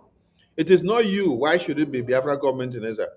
Because Simon used just few years to bring people together, and then they came all together, and then they had a government, and then they are moving with step, then they are doing exploit in Washington, D.C. Prime Minister Okechukwu Nkere is there with Elias and Dabiri in Washington, D.C., doing exploit. And you people are so angry that we have gone very far. So, when Sunday Igboho is reciprocating the love and affection for Tinubu during his political campaign now, and you are calling him names, you are actually the biggest fool. Yes. This is not about Yoruba or Sunday Igboho being a betrayal or being a chameleon. No, this is not about being a chameleon. This is about paying back good for the good that was done for you. Yes. I want to ask all of you, if Sunday Igboho was to be allowed to be put into prison or was bundled like they bundled Martin Amdekano and brought down by Fulanis, what will be his fate today? His fate will be like Martin Amdekano, right? And maybe he's not even going to be a Yoruba man that will be the president of Nigeria. Yes. But do you see the political game? They played the game well. His brothers rose up and fought for him, while our own brothers, they rose up to fight against Mazen Namdekan, to send him to prison. So you should be singing the praises of Sunday Igboho today. Yes, sing the praises of Sunday Igboho for having kingsmen and brothers and sisters who do not betray him, which him himself is not also betraying them in return. In return, he's paying them back good for good because they paid him good for his good that he sacrificed by going to fight for Oduduwa nation. So if you are amongst the people that is castigating Sunday Igboho, you should be seeing yourself as a fool. Yes, because you that is castigating Sunday Igboho, you are a Biafran. You are Igbo like me, right? But you watch and see your own brothers bring terrorists to come and kill you. You watch and see your governors shut down your market, destroy your lands because of Biafra. But you don't see any Yoruba governor shutting down their market or shutting down their villages or blocking anywhere because their people are doing Oduduwa nation. No, you don't see them do that. You don't see any governor or minister of Yoruba land fighting against Yoruba nation. No. Instead, when they are having their meeting, they are singing the Yoruba nation national anthem. That is what they are singing. They don't sing Nigerian anthem. They sing Yoruba nation anthem when the Yoruba Southwest governors are having their meeting. That is how united and how they understand what they want and what they must stand for. You cannot come out to betray them or to defeat them. No, they are the one that will stand to defeat you. Yes, they will play the politics when it is time to favor their own. They will favor their own. You cannot come and use them to favor your pocket or to favor yourself. So, if you are castigating Sunday Igboho, you should be ashamed of yourself. Yes, go and castigate yourself. Go and castigate all the Igbo governors and senators and ministers who are destroying our lives, who are bringing Operation Python Dance 1, 2, 3, 4, 5, Operation Udoka, Operation Udokachi, Operation this, Operation that, bringing Tiger Base, killing Biafrans, harvesting organs, and going after BDF because of Biafra. Those are the people you need to be angry with. And when Sunday Igboho said he doesn't want to see any flag or any flyer that they say the flyer belongs to uh, Atiku, or it belongs to um, Peter Obi, or it belongs to any other party in Yoruba land, he is absolutely right. Absolutely right. And I support him. Yes. Since you all betrayed your own Biafra, yes, and you betrayed your own leaders, you betray every effort that is coming up to the restoration of Biafra. Peter Obi, Peter Obi, you are working for a UK government. Peter Obi, you're working for UK government so that they can be able to destroy Biafra the more. They brought you up during the 2023 elections to destroy Biafra. They did not bring you for you to become president of Nigeria, but just to come and destroy Biafra. You gladly came because they gave you a mandate. You came, you played the card. At the end of the day, you collected your money. You went away. Now, in 2026, you are out again to play the card of 2027. No. Sunday Igboho has sent a very good message. Carry out your nonsense of obedience. Now, with the umbrella of ADC, go Yoruba land, you go use your head, carry on. Yes, Sunday Igboho has given you the warning. Since you could not defend your own brother, but rather you work to destroy your own brother, you sell him out. You work, everything you work, all your plan and effort was to make sure you destroy your own brother.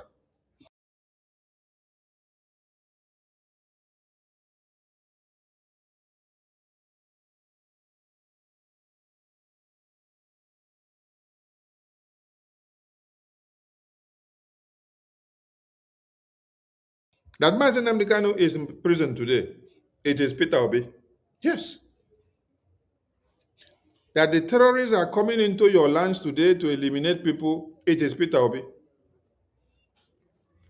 That the terrorists gain ground to bring all these people to come to your lands today. It is Peter Obi and all the other politicians that are from Biafra territory.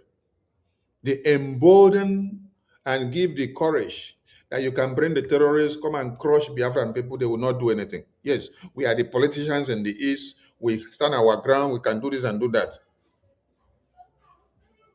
That they can bring Operation Python down and kill many of you in Biafra land. It is people like Peter Obi. Because when they are in the political stage, they don't speak in favor of the Biafran people. They want to speak in favor of one Nigeria. They don't speak in favor of Biafran people. They want to speak in favor of one Nigeria. But when the Yorubas go, when the Fulanis and the Hausas go, they speak in the favor of their people. They don't want to be politically correct. They speak to tell you that this is what the people of the North want. This is what the people of Yoruba land want. But in Biafra land, when these idiots go, they want to play the card of Nigeria. They will be reading manifesto of what they will do in the North, not what they will do in Biafra land. No. You see, the best way to deal with some of you is to use stone and stone some of you. Yes, some of you politicians that will be coming to do political campaign. And remember that this nonsense election does not exist in Biafra land. There is no Nigerian political scam in Biafra land. Don't try it and don't bring it to Biafra land because you cannot jail Mazi Nnamdi Kanu because of Biafra. And then you expect to conduct elections of one Nigeria inside Biafra land. It is not done. We reject it in totality. So all of you should be reminded. Like Sunday Igboho has warned you people, we are also reminding you people and warning you people in Biafra land as well. That Biafra land is not the place for you all to come with this nonsense now. And anybody that does so, the same way where Sunday Igboho say, if una carry and come, una go collect woto. Now the same way when I go collect woto for Biafra side. Make all of una take the message and understand that the same way where Sunday Igboho say, una go collect woto, when una carry and come Yoruba land, una go also collect woto when una carry and come Biafra land. Yes. It's a very big shame that you destroy Mazi Nnamdi Kanu, you destroy Mazi Simon Ekpa, you want to end Biafra. Then you want to come and do political campaign.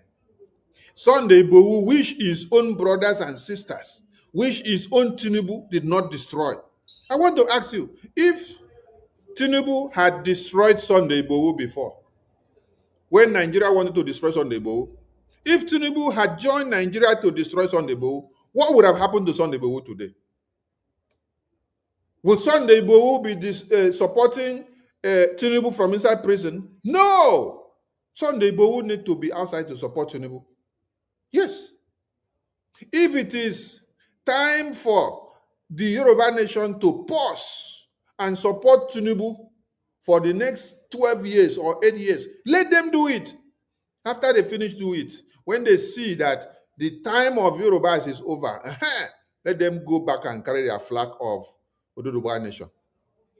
And when they have one voice, one mind, one idea, all of them supporting each other, and they don't want to destroy or sabotage their Yoruba nation, they will all get it unanimously. Yes. But you now that wants to do what? You want to sabotage Biafra as a Biafran. Then you want to go and support Oduduwa, and you want to go and support the Fulanis. You want to go and support Nigeria. God no go allow you drink water, make that water pass your throat. You go die while drinking that water. God punish all of you. Yes. Because since you think that it is for you to betray, that is the best thing for you to do. I am so happy to see that Sunday Igboho is sending this warning to all of you. Yes. Carry down your madness. After you don't betray Nnamdi Kanu, put them for inside prison. Carry that madness. Come go Yoruba land, make we see. So that they will let you know that this is not Biafra land, where you have a man that has harnessed everything, put his life on the line, and was ready to make sure everybody unite for us to get Biafra. Then Nigerian terrorists say they want to kill him. Then you people, Biafra politicians, are the ones that actually pave way for his kidnap. You people are actually the ones that sell him out. And even after they have kept him in prison in Nigeria for over 4 years, you people are the ones that still sign paper for him to be sentenced to death and life imprisonment. And then after you do it, you want to come out and do political party while he dies inside prison. Hey! Oh my God. Una get mine, oh. Biafra politicians, Igbo politicians, una get mine, honestly. Una get mine. Una get mine. And now because some people were supposed to take care of una, they dine with una, they eat with una, they collect money from una. That is why. That's why they cannot deal with you people. Because if they are not dining with you people and eating with you people and collecting money from you people, why wouldn't they take you people out of the way? Yes. Because you can't be dining and eating with the same Nigerian politicians and then be ready to take them out. No. If you were not dining with them, you will take them out as an enemy, which you have seen. But since you're dining with them, you don't want to take them out. That is why some of you are still walking about the streets, making noise everywhere. But the day those that are ready to take people out are ready. When I not go hear something again now. Boko Haram are taking people out every day. Is Nigeria not still continuing? See, they continue. As they take people out, nobody they go UK, go do banquet. As they do banquet, can any of you stop them from doing the banquet in UK? No, you can't stop them. Okay? So God will raise men that will take care of some of you so that you will not come out again to do nonsense. Yes. What a shame. You send Mazi Nnamdi Kanu to prison. Now you come out to do political campaign. And then as Sunday Igboho is warning you people, all of you get angry.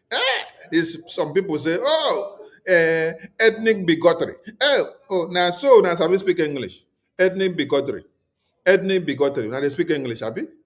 Now English bigotry now be the best English. Oh, tribal bigotry. Oh, now we speak English well. Yorubas were not tribal bigotry when their brother needed their brother. They stood for their brother. They all gathered and make sure their brother will not be destroyed or killed. They gathered to make sure their brother will not be dragged to prison. They gathered to make sure their brother will not be taken by Fulani terrorists. Abi? That time when I don't remember Edna Bekotro.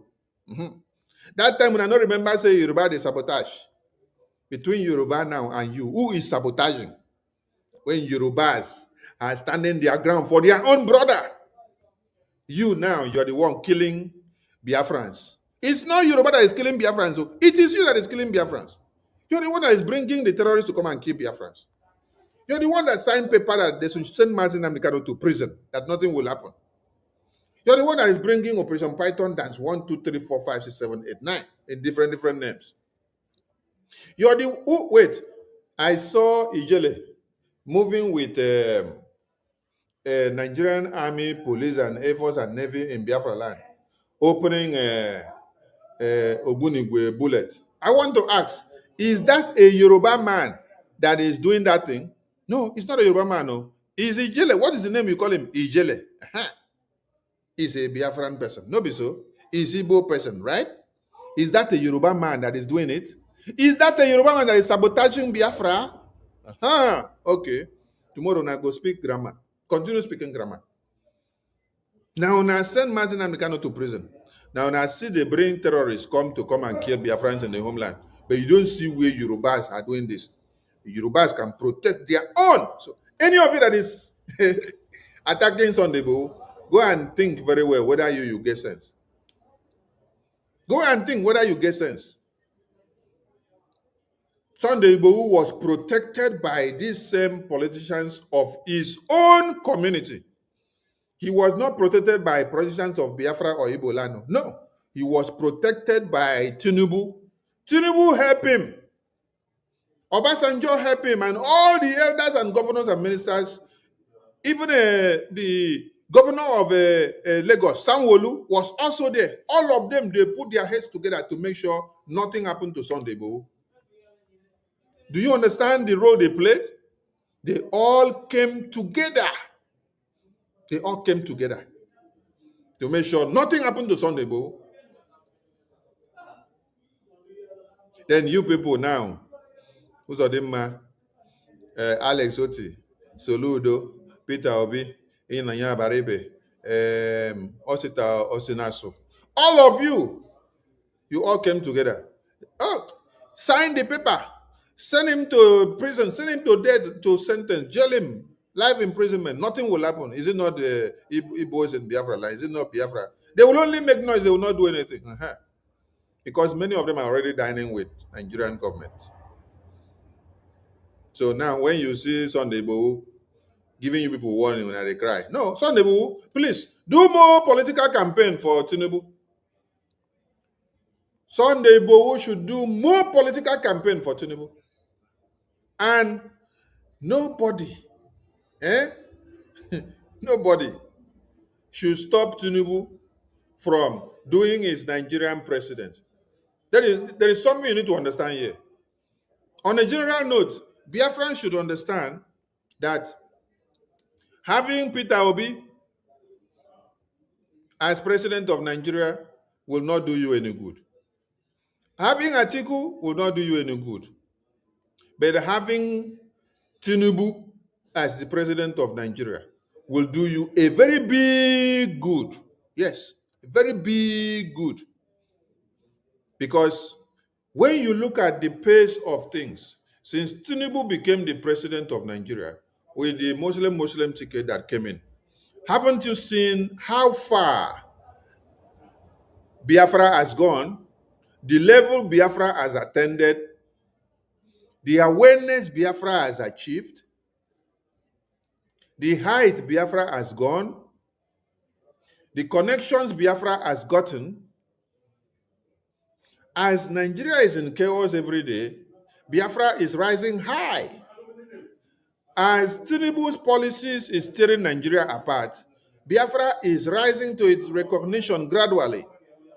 Every policy that Tinubu is putting into order, it is, on the other end, uplifting and projecting Biafra. It is bringing Biafra up to the fore. It is making Biafra to be seen as the alternative means It is bringing the balkanization of Nigeria into the table. Biafra Republic government in exile took Nigeria to the US Congress.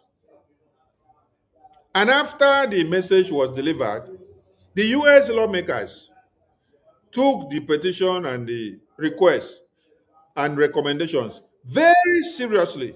They acted very swiftly. And within days, you saw designation of Nigeria as CPC. You saw sanctions on Nigeria in different ways. You saw different high tariffs on Nigeria. The next you saw was the striking of the terrorists in Nigeria. So the more Tinubu is implementing policies and remaining with this Muslim ticket in Nigeria, it is a very good ideology for Biafra.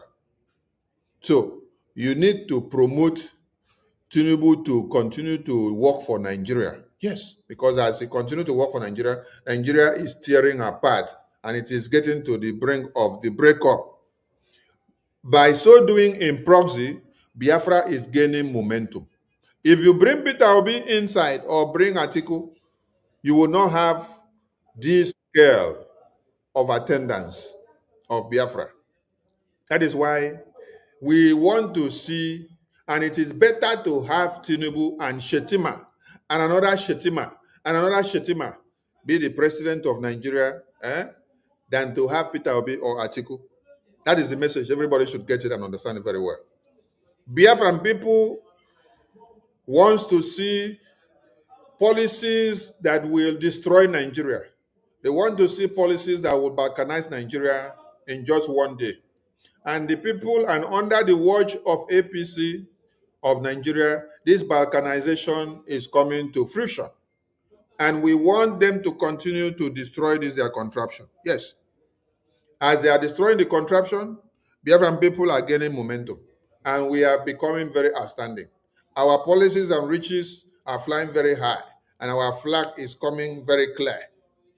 So, where you see that Peter Obi or Atiku is trying to raise their head, use knife to knock on their head. Use stone to knock on their head. Let them disappear. Because we don't want anything that will come to stop this Muslim ticket to destroy this Nigeria. Yes, we want the Muslim ticket to continue because it is working for the good of Biafra. Yes, you can see how the terrorist is escalating now in Nigeria. As they are escalating, the more Biafra is gaining its spot. The more Biafra is gaining relevance because they are helping us to show our recommendations and petitions to the American government why Nigeria is not a livable place for Christians, predominantly Biafrans. Why you need to divide Nigeria because the place is volatile for the Christians and for the Biafran people. And so why you must balkanize Nigeria, why you must recognize Biafra, why you must give Biafra a spot to live and to have their own nation. Because Nigeria is a place that don't want Christians to live. The terrorist takes over everywhere. So the solution is for Nigeria to be balkanized. The solution is for Biafra to go their way. The solution is for the Oduduwa to go their way. The solution is for the Arewa to go their way. The Middle Beltans, we have already given them open and safe heaven in Biafra land. You don't need to be afraid. You are one with the Biafran people. We embrace you wholeheartedly as far as you are Christians and you're not coming to become a threat to the Biafran people. We take care of you the same way we take care of our babies, women, and children. You don't need to be afraid of what will happen to you. Your lands at the end of the day will be well secured and protected. Biafran people are offering this olive branch and this security pact to the people of the Middle Belt. And it is very open and we mean business. So, anybody that is fighting against this Muslim ticket not to continue, it means you don't like Biafra coming. The only way Biafra will come faster is when the Muslim ticket of Nigeria continues. Because this Muslim ticket of Nigeria is actually paving way to solidify and to do what? Validate the reasons why Biafrans are living. So the more they fight, the more they cut off people's head every day, the more the Nigeria terrorist system escalates, the more there are many other bombings coming out in that Nigeria, the more it makes the Biafra case serious and valid. That is what you need to support. Don't ever tell them to stop the bombing. Oh. No. The bombing in Nigeria by the terrorists should continue because it is what they love doing during their celebration time. This is their celebration time that they are. So they should do more. Yes, to crown their celebration. The more you do it, they say you do good, you do for yourself. You do bad, you do for yourself. This one, you are doing good for yourself and you're doing bad for yourself. And Biafran people are gaining the positive result. Yes, because we know what we are working on. We know what we want. And we are piloting and aiming at that very thing that we want. So Biafrans, it is not time for you to go and attack Showore. It is time for you to attack your politicians. Showore is not your problem.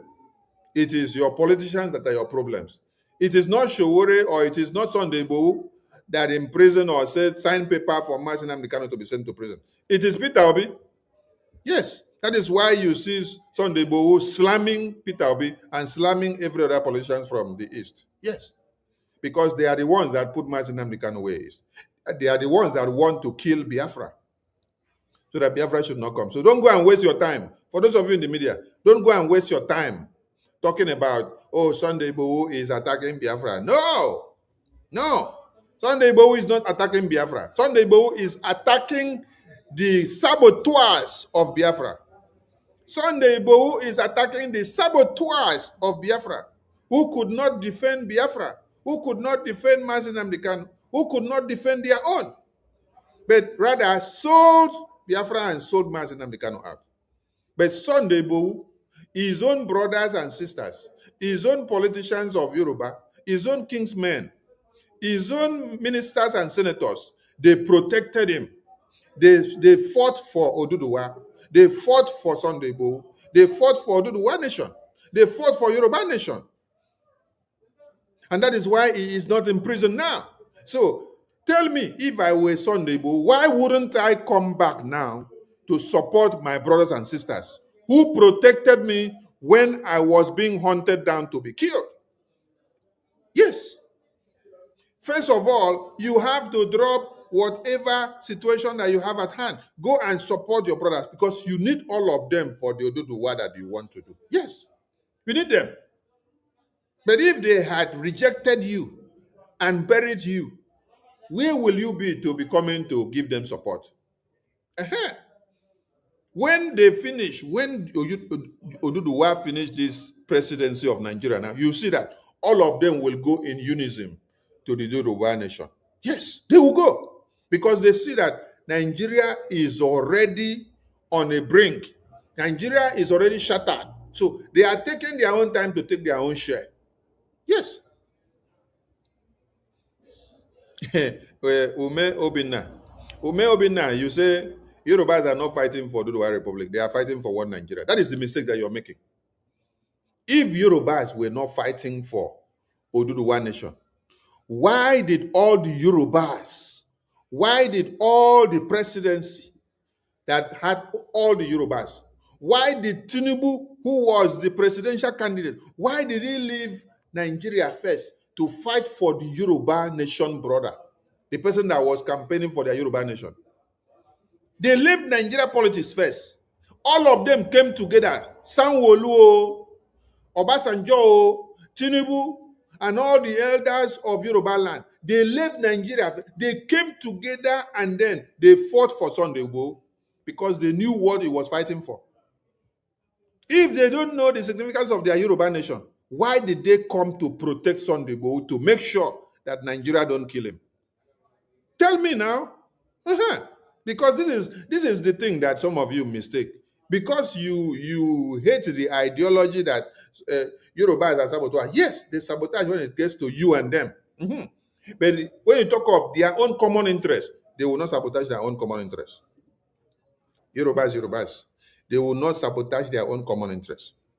They will not sabotage themselves. I want to ask you, when we brought Awolowo out of prison, when Ojukwu brought Awolowo out of prison in 67 to 70s, what was the promise? The promise was, when you come out, we had to make you the leader. And then when he came out, they now gave him a condition again. And then he was even the one saying, if the East, before he came out from prison, there was conditional. And then when he came out, seeing the agility of the Biafran people, he said, if the East want to secede, oh, the Yorubas, he will compel the Yoruba people to do the same and join them. But when he came out, and their people told them, see, oh, we are not ready yet, oh. We have something to gain. We need to use these Fulani people and Hausa people and the Middle Belt people and get what we want first. What did they consider? They considered their own interests unanimously first. They kept you aside and they went together first. But your own is that some of you were already betraying Ojuku.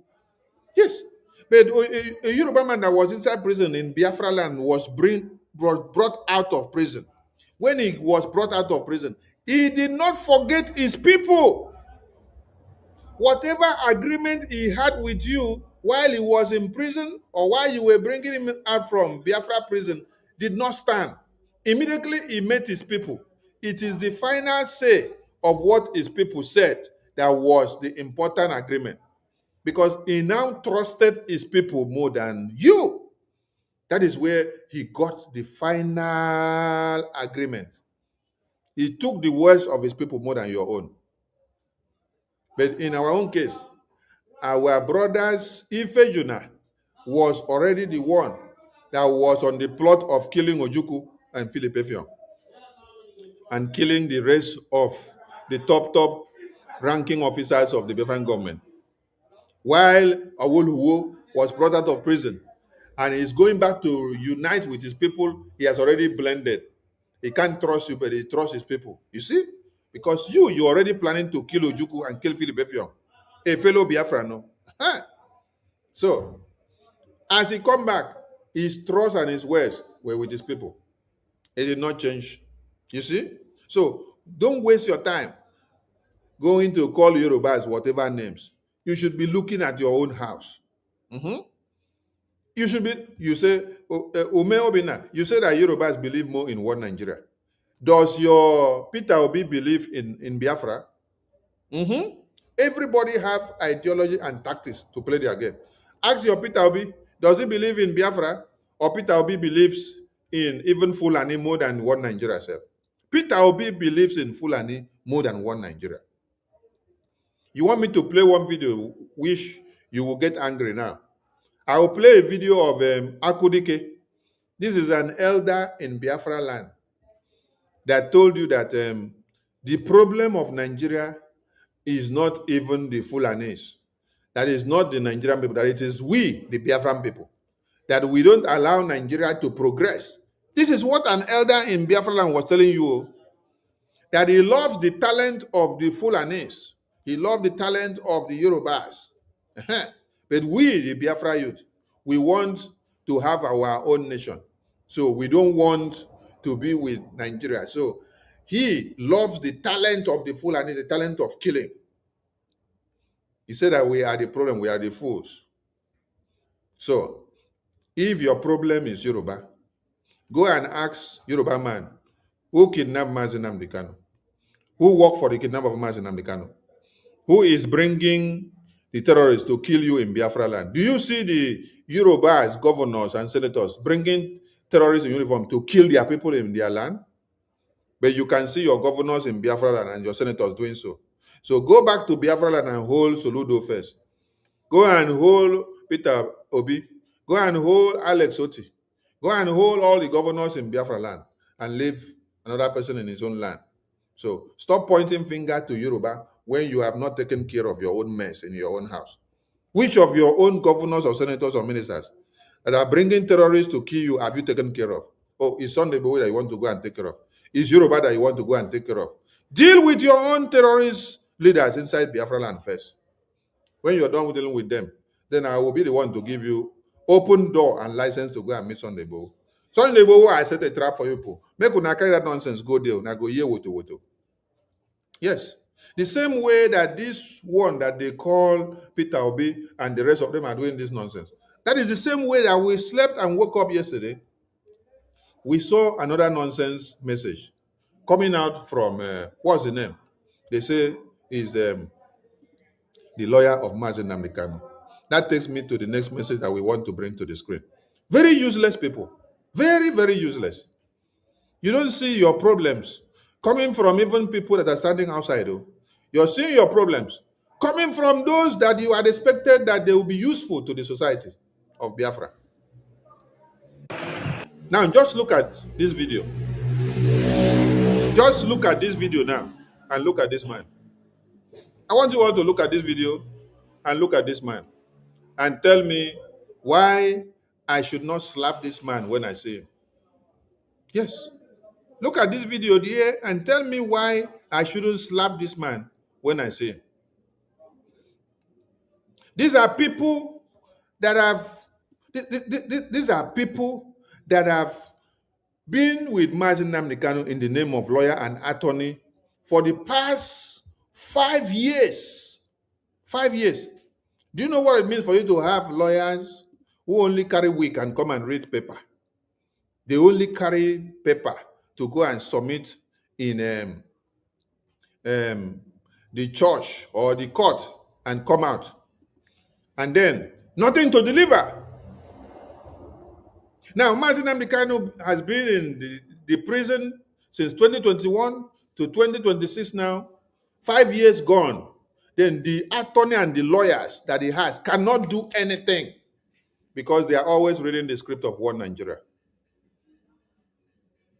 So the only thing that they can do after Mazen Namdekano sacked them because of their incompetence, Mazen Namdekano had to be the one to defend himself inside court on 20th of November 2025. You have lawyers, but your lawyers cannot be the one to defend you. You have lawyers, they cannot do anything for you. You have lawyers, and you can't do anything for your boss. You have lawyers, and you cannot make any difference. You have lawyers, and then you are the one thinking of what to do. So what are the lawyers for? Lawyers are just to make money and chop money. The same way that you see Peter Obi, they are all causing problem for Biafra people. Now, so the lawyer of Mazen Namdekano that you are, just like Ejimako used to come and do press conference and say, Mazen Namdekano say, Simon Ekpa should not talk. Mazen Namdekano say, Simon Ekpa should not do this. Mazen Namdekano say, they should be no sit at home. Mazen Namdekano say, Simon Ekpa should not do that. Mazen Namdekano say, Simon Ekpa should not do this. Oh! So, Mazen Namdekano can stay inside prison and give order to Simon Ekpa and give order to Biafra people. And today now we'll give order to Sonny and give order to Mazen Okenkere and give order to BRGI and give order to BDF. But he cannot give order to the Nigerian government to release him. Tell me now. Explain to me very well. If Mazen Namdekano can stay in prison and give order to Sonny and give order to Prime Minister Okechukwu and give order to Prime Minister Simon Ekpa and give order to BDF and give order to all Biafrans. So why can't Mazen Namdekano give order to Nigerian government for them to obey?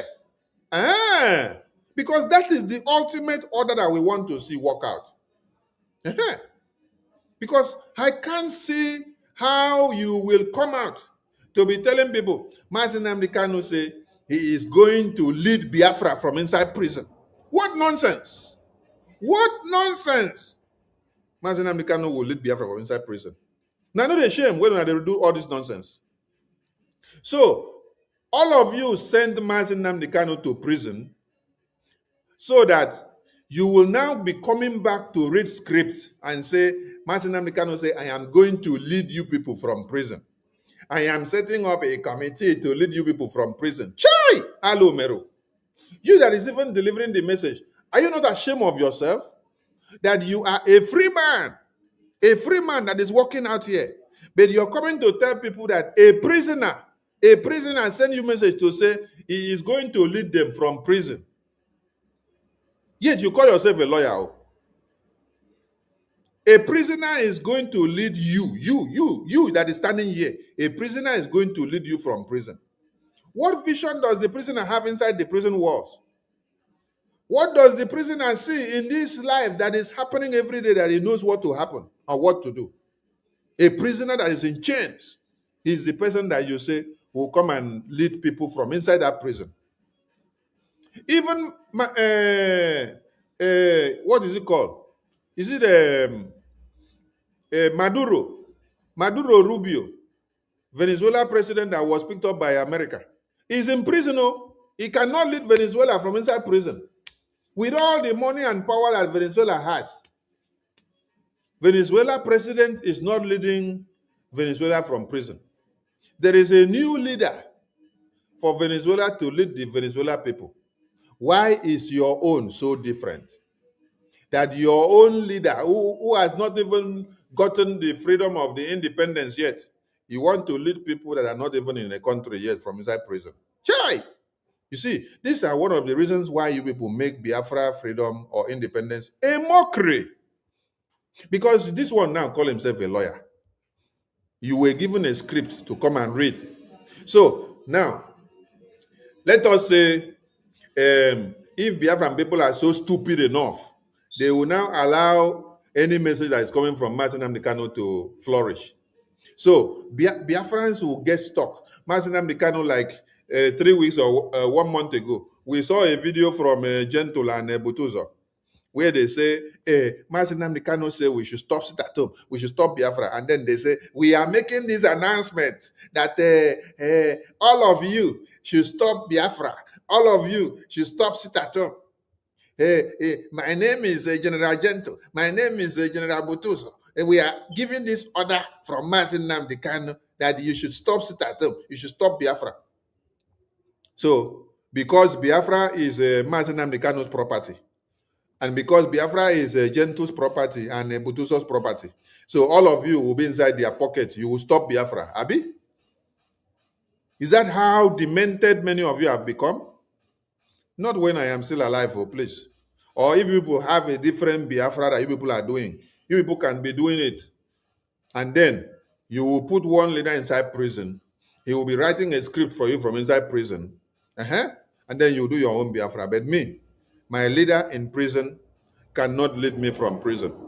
When my leader is in prison, a new leader will be elected that is free.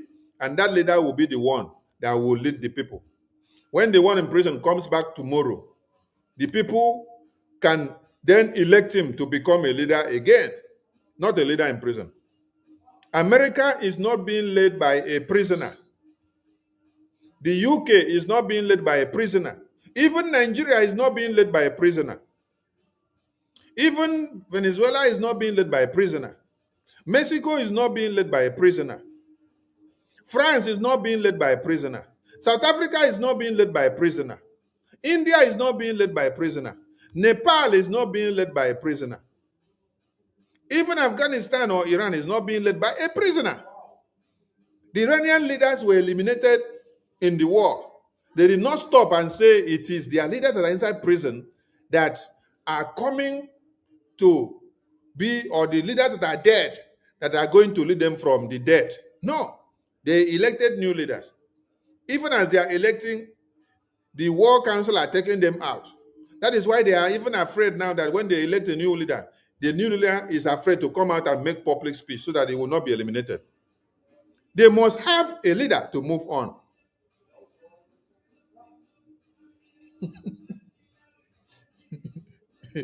So I am asking all of you, please, will your leader lead you from inside prison? If you are only deaf and dumb, then your leader can lead you from inside prison. You can have a leader and then have him inside prison, and then he will lead you from inside prison. But if you are walking free here, why will you say that your leader must be the one that should be inside prison to lead you? It means you are evil. It means you don't want Biafra to move forward. Because with that kind of ideology, the zoo, the people that imprison them, will write any script and give them to pronounce from inside the prison with gun on their head. Because there is gun on their head, and it is a script given to them, and they must act according to that script. They must read what is given to them on the script. So that is why you sit down and see, hey, my name is General Gento, my name is Butuzo. It is the Mazin Amikano that sent me the message and the order that I should tell people to stop sit at home. I am telling all of you to stop sit at home. I am telling all of you to stop Biafra. It is very, very silly. Then we now see another one. Now, this one they say is a lawyer. This one they say is an attorney. He's coming to tell you, Master Nnamdi Kanu is leading you from prison. He is constituting a 100-man committee. The 100 men will do this. The 100 men will do that. So he will be leading you from inside prison. And he did not even just deliver the message in a coded way. He said, Master Nnamdi Kanu will be the leader. He will be the chairman of the committee. He will lead you from prison. Hey! Hello, Meru. Hello, Meru. Nigeria gave you people a very good script. And the shame in all of you did not even go too far. Let me play the thing so that those that did not hear will hear it. Okay. Good morning, all of us of freedom. My name is Nemeke Jofo, one of the lawyers to Master Nnamdi Kanu. Today is the 15th of March, 2026. I've been in Sokoto since on the 13th of March, 2026, to consult with my client, Master Nnamdi Kanu. And I'm happy to announce to us that we had very fruitful discussions, and there will be so many emerging issues to be handled and to be treated in a very short while. There will be established a 100-man committee, a 100-man committee that will be in charge of so many things to come. The 100-man committee will be headed by Master Nnamdi Kanu himself, and there will be other deputies to assist him in heading this 100-man committee. And I want to tell us that he is of high spirit despite the incarceration. And he has told us that we must remain. Now, did you hear the nonsense? That Mazi Nnamdi Kanu is setting up a committee and he will be the leader. He will lead them from the prison. He will be the leader. He will lead them from the prison. He will instruct them on what to do and how to do it. So, Mazi Nnamdi Kanu just have this bunch of lunatics as lawyers for nothing. So, he is the one to stand in court and defend himself. He is the one to still think of what to say to defend himself. Then now, he's the one that will still stay in prison to now set up committees. Mazi Nnamdi Kanu alone will stay in prison and set up committees and will lead the committee. He will be the leader of the community. Chai! Hello, Meru. Hello, Meru. Hello, Meru. So the work of these lawyers is just to come. Mazi Nnamdi Kanu, what should I go and tell them? Mazi Nnamdi Kanu will say, okay, go and tell them this one. This is the script that Nigerian government has given. Or this is what they say we should do. So they will come, okay, don't worry, I'll go and read it for them. They will come and read. So lawyers now have become mere messengers, script readers. Mere messengers and script readers. Their works are no more in the courtroom. Their work is just to come and give press conference. It's to come and read scripts and interpret to us what it means. Finish. Not to go and think of how to crack their brains to see what they can do to bring their client out. No, it is what they can get. What message they will need to come and deliver so that they will calm the nerves of Biafrans. Finish. He's telling you that he's in high spirit. Somebody is in prison for 5 years and he's in high spirit. He's in high spirit, right? In 5 years. And you people only go there. When you see money, you collect because it is opportunity to collect money. And go and come out and go and come out. So you bring the message, come, deliver the message. Finish. Only to deliver message. That is the work of what you people have come out now to say. Hey, that Mazi Nnamdi Kanu is forming a committee, is forming a leadership group from inside prison to lead, and he will be the chairman of the committee. He will lead the people from inside prison. Is Mazi Nnamdi Kanu going to lead the prisoners inside prison, or he is going to lead the people outside here. Chai! Alo Mero. Who did this to some of you? Who did this to some of you? Eh? Who did this? Who did this? Who did this? Who did this to some of you? Who did this that Martin American will lead you people from inside prison? So that you people have succeeded in making caricature of Mazen Namdekano. Put him inside prison, come and bring a script, and then read and say, this is what Mazen Namdekano say he wants to do. So he will do it from inside prison. He will be leading you from inside prison. Hey, Biafrans, I beg, make una reject these people that they call weak wearers. So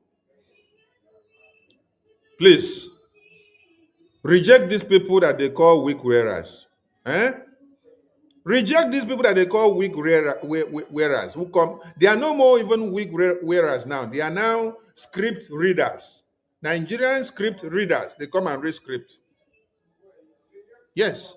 Because they have gone to tell Mazen Namdekano that there is no presence of Biafra or Biafra government or whatever is happening. That is why they now tell Mazen Namdekano, oh, start your own game. Start your own game from inside prison. So you now have to start doing everything from inside prison. You now have to start setting up his own government from inside prison.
Okay.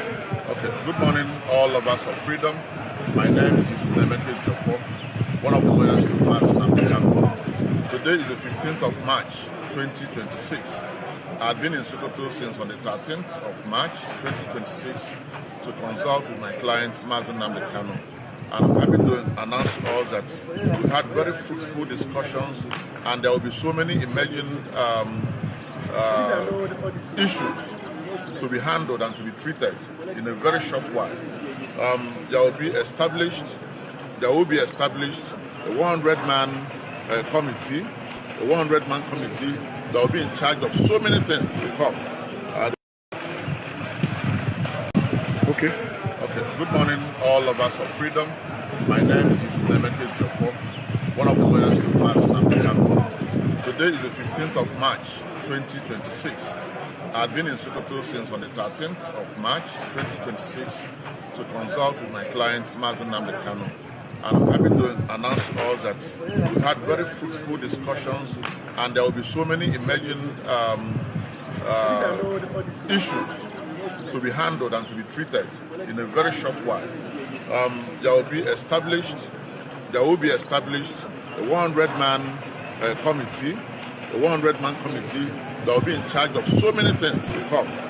The 100-man committee will be headed by Mazen Namdekano himself, and there will be other deputies to assist him in heading this 100-man committee.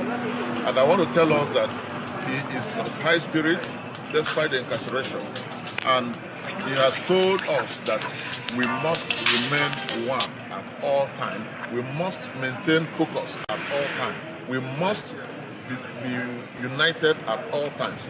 He also expressed his is thank you to the governor of Abia State for being a very democratic man, for not interfering with the rally to release him, for not interfering with the fundamental rights of people who came in to rally for the release of Mazi Nnamdi Kanu. So the governor will thank you, the legal team will thanks you. You have done well.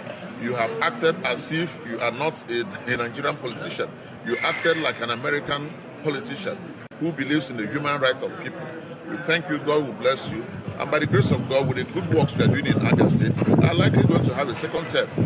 And I want to thank all those who are assisting one way or the other to see that Mazi Nnamdi Kanu is free. We want to thank you. Be steadfast in your pursuit for justice. Be steadfast in your pursuit for love. Be steadfast in your pursuit for freedom. God will help us. And as I bid you farewell from the Sultan Abubakar III, Sultan Abubakar III Airport, I want to say thank you. Yes, I want to say also thank you to Shore, Sahid, and all those who came in to rally. Now, did you guys listen to this lunatic? Did you hear what he said? He said, after he said, Mazi Nnamdi Kanu is going to lead you from prison. He's setting up a government or a committee from prison of 100 men. He's going to be the leader from inside prison.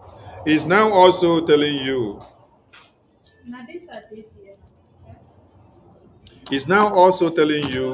that he's giving you your preferred candidate for one Nigeria.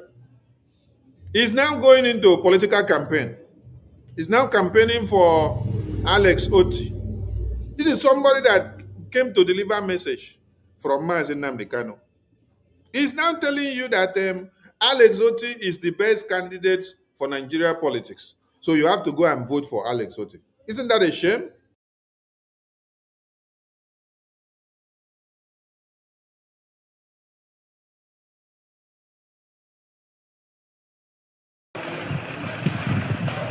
Okay. Good morning, all lovers of freedom. My name is Nemeke Jofo, one of the lawyers to Mazi Nnamdi Kanu. Today is the 15th of March, 2026. I've been in Sokoto since on the 13th of March, 2026, to consult with my client, Mazi Nnamdi Kanu.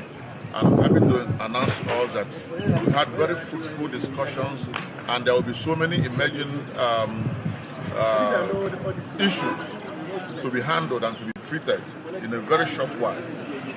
There will be established a 100-man committee, a 100-man committee that will be in charge of so many things to come. The 100-man committee will be headed by Mazi Nnamdi Kanu himself, and there will be other deputies. 100 man.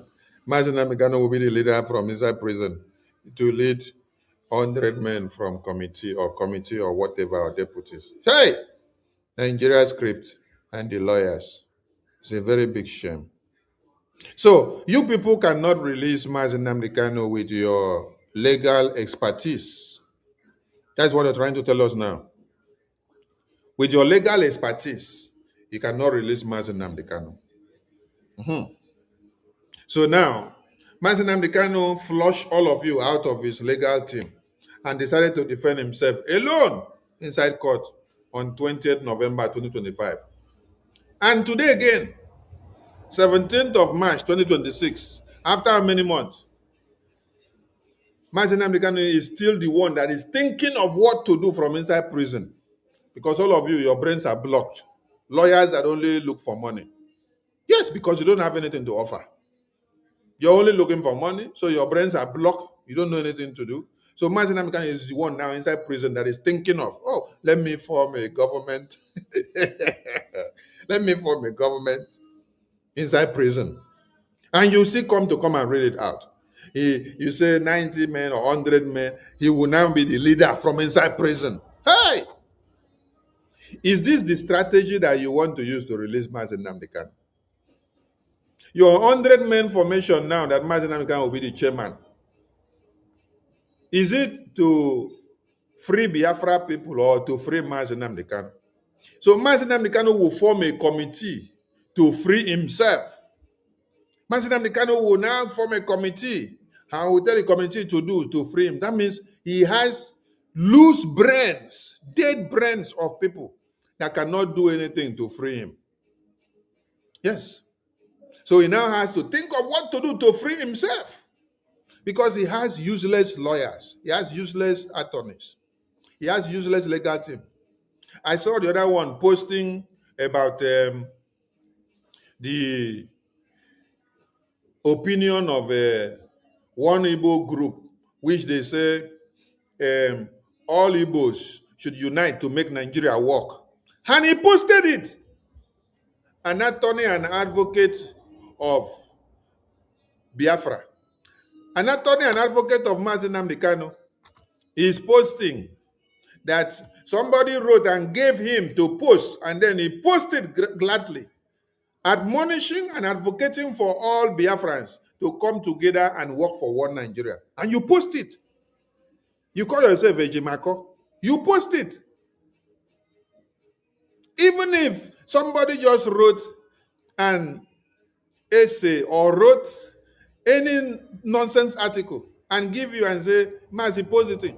It's just like you posting and say, let us go and support Boko Haram. All Igbos, all Biafrans should abandon Biafra, go and support Boko Haram. Go and support one Nigeria so that Mazi Nnamdi Kanu can die there in prison. Anything that Nigeria is giving you people as script, you post. Every day as you're posting, you're losing your glory, you're losing your status in the face of the Biafran people. Yes, because that is why you must read the script of Nigeria and post something that goes with Nigeria. When we are posting something that says no elections of one Nigeria in Biafra land, every Biafran should unite together to make sure you end Nigeria. No, you don't want to post that one. You want to post the one that they say unite to make Nigeria one. While Nigeria is taking the lives of every Biafran every day. Ejimako, legal team of Mazi Nnamdi Kanu, you people have become a shame. Honestly. You people have become a very big shame. Tinubu will write a script and give you, you collect it and post. Tinubu will write a script and give you, you collect it and read and come and post it for Biafra people. Some you will even write it yourself and post, but you will use another person's name and say they are the one that put it. See the name there. That is the person that put it. Who do not understand this nonsense? Does somebody force me to post something on my Twitter account? No. I post what I like. I post what I know. It is in order. So before you posted that thing, you have read it and saw and endorsed that it is in order that you can post it and you must post it. Because it will promote Nigeria unity, not Biafra unity. It will help Nigeria to grow. You wait, let me go and bring the post. Because some of you are very, very stupid these very days. You're making Biafrans to get angry day by day. The small respect where Biafrans get for now. Now they use in their hand, they destroy them. Every day. Every day. Now they use in their hand, they destroy the small respect where Biafra get for now. With all the sabotage that you people are committing. This is how when Mazi Simon Ekpa was here, you people will be the one coming out to say, Mazi Nnamdi Kanu say, don't do this, Mazi, don't do that. Oh, you want to be using Mazi Nnamdi Kanu from prison to tell us what to do. He's the one that said, don't do it. Oh, so you want him to die there in prison. How can he defend himself? How can he be the one to be speaking for himself? In this very post here, Ejimako said that he's not the one that posted it. That this person gave him. I am putting it to Ejimako. Ejimako, before you post anything, it is what you have read and seen that it is good before you post it. You post what you see that will work for Nigeria. So that is why you posted it. And let me open the part which has actually made your talk very good. You say that coming together will help Nigeria to be one. Yes, this is what you posted. And then you gave a different name to whoever you say is the person. No, You are the one that posted it in your own account. We are confident that with a minimum of 35 million Igbo voting bloc for the 2027 general elections, Ndi Igbo will be on their way to Igbo political resurgence and restoration of a long-lost relevance and respect in Nigeria. Ejimako, your idea, your dream and aspiration is to see that Ndi Igbo, that Biafra people unite to make one Nigeria one. That is what you want, Bonnet.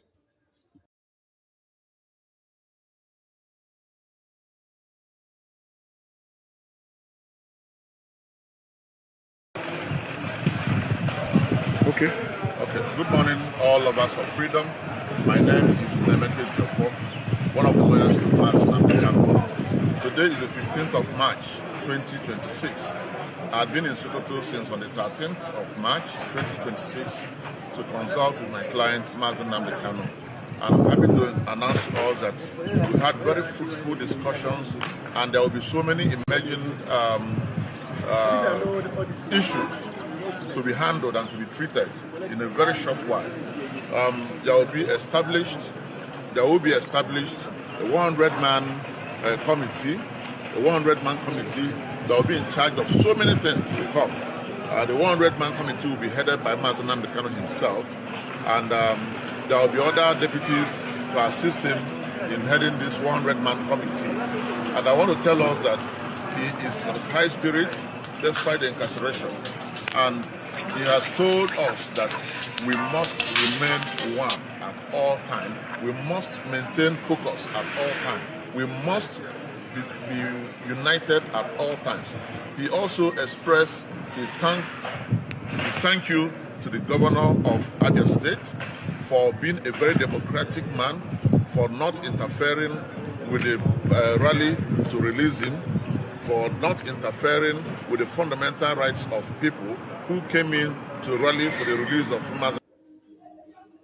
All of you have become a shame. All of you have become a shame to us. Yes. Here now, Ejimako is telling you that when the Igbo come together to vote for one Nigeria, it will make Nigeria a better place. So Ejimako is not advocating for Ndi Igbo to come together to make Biafra to come to fruition. No. He is advocating for Ndi Igbo to come together to make Nigeria a better place. But you now come back here to see in the same nonsense that they posted, they identified very well the weakness and the strength of the Biafran people. I want all of you to read what is here.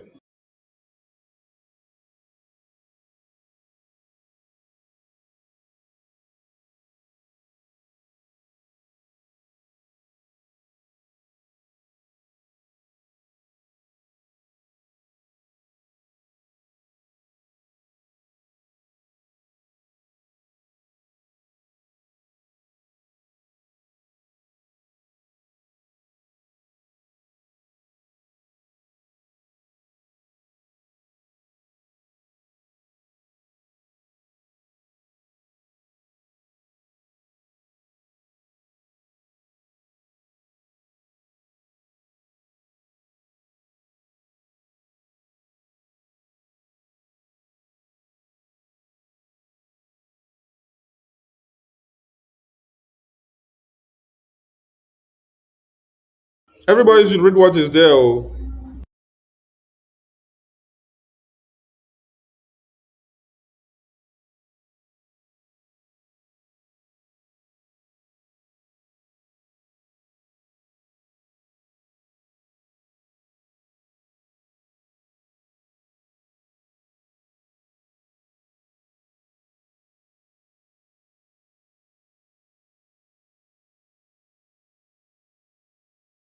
If you read what is here, you will understand the problem these people have. The result of the 2023 elections published by INEC showed that the number of registered voters in the Southeast geopolitical zone was 11.5 million. And the number of voters who participated in the presidential election was 2.2, in spite of the fact that the South is recorded the least number of registered voters per geopolitical zone. The matter was worsened by the fact that a whopping 9.3 million registered voters did not participate in the 2023 presidential election. Now, having understood that your strength for Biafra has been identified in the 2023 electoral polls, what are you supposed to do? What are you supposed to do? Is it for you to run away from Biafra or to intensify your effort more on Biafra? You have identified your strength. You have identified the weak point of Nigeria. You have identified that the people of Biafra have unanimously spoken in one voice and that it is very, very clear. And with this margin, it has also affected the other people that they call themselves South, which is still Biafra. The turn-up was still bad. Having gotten a record that speaks very loud, what are you supposed to use that to do with your advantage? Instead of you to now base your fact on solutions, you are trying to run away from the reality. So Biafrans have to reject anyone glorifying Nigeria now. While Ejimakor is posting about how Igbos can come together to make Nigeria better, and not how they can restore the Biafra together, having stated categorically that Igbos rejected Nigeria's 2023 elections with just 2.2 million turnout, which is the best. So what is the solution? Is it for you to intensify the strength you have or to weaken the strength you have? Having won and shown that you reject Nigeria, what are you supposed to do? So we ask a question. Who did this to some of you? Yes. Who did it to some of you?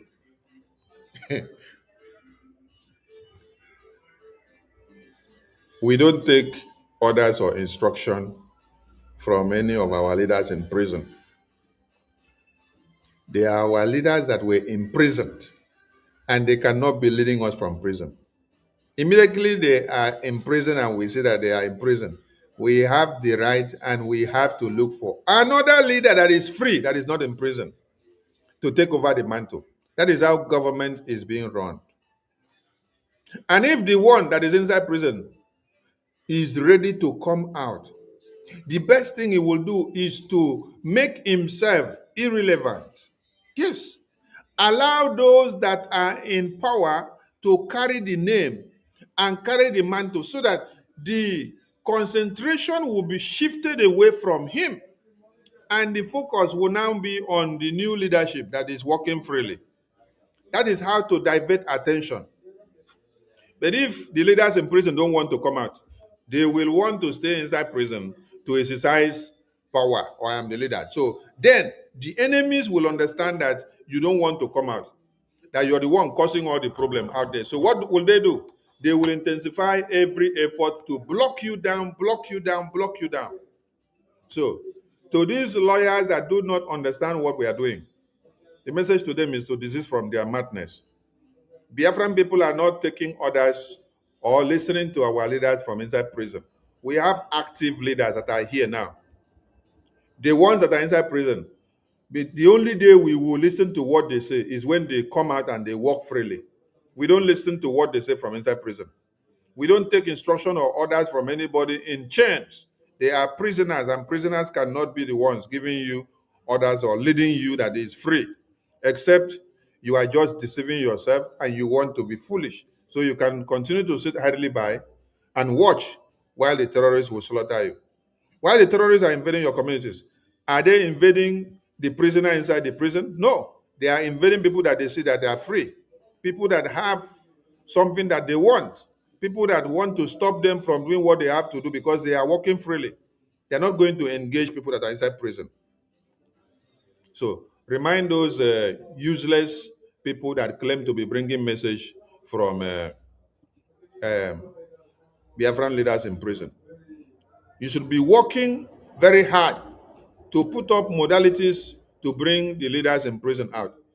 Not to be coming to say the leaders in prison are leading you from prison. They are forming committee for you from inside prison. They want to be the chairman of committee from inside prison. It sounds very stupid. Yes. Those lawyers should go and think of what they should do to bring our leaders out. Because since 2021, they have only been collecting money. They have not done anything to release him. When we saw how they are fighting in the media, we saw Kanunta was posting something and say Ejiofor was paid whether 17,000 or 200,000 or $110,000. What are they using all that money for? Yet they cannot deliver anything. You can't deliver anything. Yet you collect money. They only collect money and come and be reading script for us. The work that they are supposed to go and do, they cannot do it. So the Mazen Amdekano has to be the one to defend himself inside court, while the lawyers that surround him become useless. That is why he sacked all of you, because you don't know what to do with your due diligence as a lawyer. So he now has to collect the work to do for you. So it's better for him to stand trial and then he's sent to prison alone than to have all of you as lawyers surround him in the name of lawyers who only come to read scripts to tell Biafran. Nigerian government say Mazen Amdekano should leave from prison. Nigerian government say you people should stop Biafra and stop sit at home. Nigerian government say you people should make peace and do this. Nonsense people. And you are there campaigning for Alex Oti, one Nigeria terrorist governor. You say he's the next governor. You are doing campaign for him. While you are coming to speak for Martin Amdekano, you are doing political campaign of one Nigeria. Useless people. This Yochi. I salute you all. And see you all tomorrow. And let this message sing very well. Send it to them all and let them get the message that we don't take orders or instructions from our leaders in prison. They will muchineke from here, from me. It is good morning, good afternoon, good night, and good evening to all of you.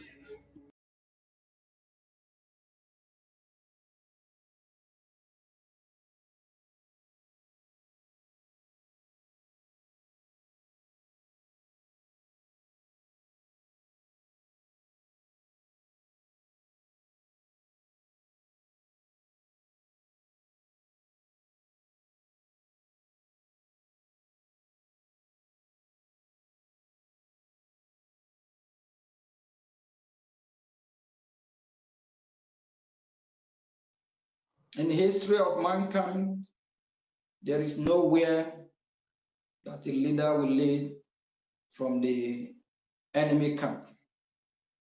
There is nowhere any leader will be able to free himself under the captivity from the enemies. It's those he left behind. They're the one that will fight. We have come a long way, and it is forward ever, backward never. Our movement have catapulted us to where we are today by having a government, not no more that of just mere organization. United States of America recognize Biafra Republic government from the Department of Justice to all sectors of U.S. government. They recognize us, Biafra, and they recognize Biafra Republic government in exile. We're moving forward, and the government is government of the people, by the people. The government did not form itself. The government was formed by Biafran people, organized one for that matter. We will operate as government We will not operate as many organization that is owned by one individual. Our objective still remain our objective. That is restoring Biafra, fighting for Biafra recognition. We are moving forward. We are not going backward. Before we get to where we are today, after the genocidal civil war, Wazirike resurrected the movement that is called Mazur, and Mazi Nnamdi Kanu formed the IPOB, of which the same IPOB today. Some group from that have their own fraction that they operate, not under Mazi Nnamdi Kanu. But we, Biafra Republic government in Ezza, we still recognize Mazi Nnamdi Kanu as our leader. We appreciate everything he's doing. We love him. We love him. We know he's fighting for Biafra. But we are not going to allow the Nigerian terrorist government to cage even we that are working freely. We, the Biafran people, Biafran government, both those that are sitting at home on Biafra Freedom Day every Monday, we are doing everything, fighting for his release. Mazi Nnamdi Kanu is in Sokoto under the enemy camp. And we that are free, we the free people, will be the one to fight for him to be released. It's not the other way around. We have said it before. We'll continue to say, we will not take orders from our leaders in the camp of the enemy. Sometimes words coming from there might be uttered. Sometimes they speak out of duress because we don't know what is going on there. Because we are the free ones, are the ones that will make decisions as people that are free to secure their freedom. Please, my fellow citizens of Biafra, our freedom is near, more than you can imagine. We are getting closer, closer, closer. That is the reason why you see what is happening today. Every group, every individual, they want to identify themselves with the progress we have made. We encourage each and everyone to fall in line and support Biafra Republic government in Ezra. Please don't be an obstacle. Don't drag us back, because we're going nowhere. We are not going back. Sometime this week, we have a good news from Washington, D.C. Something they are weighing on.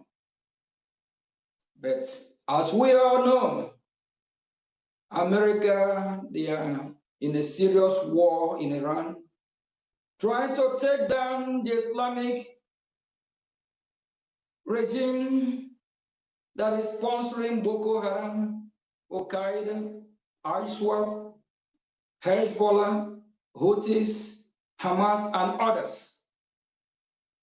And while they are fighting against this evil regime, they are also fighting for us.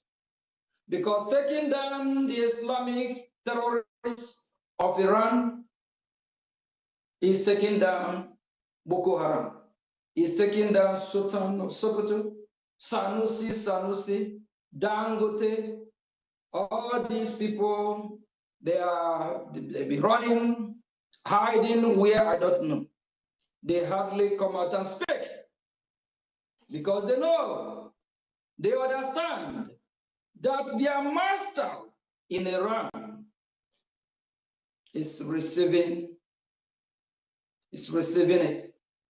Their master in Iran is being dealt with by United States of America and the great state of Israel. And we Biafran people support America and Israel. We appreciate them.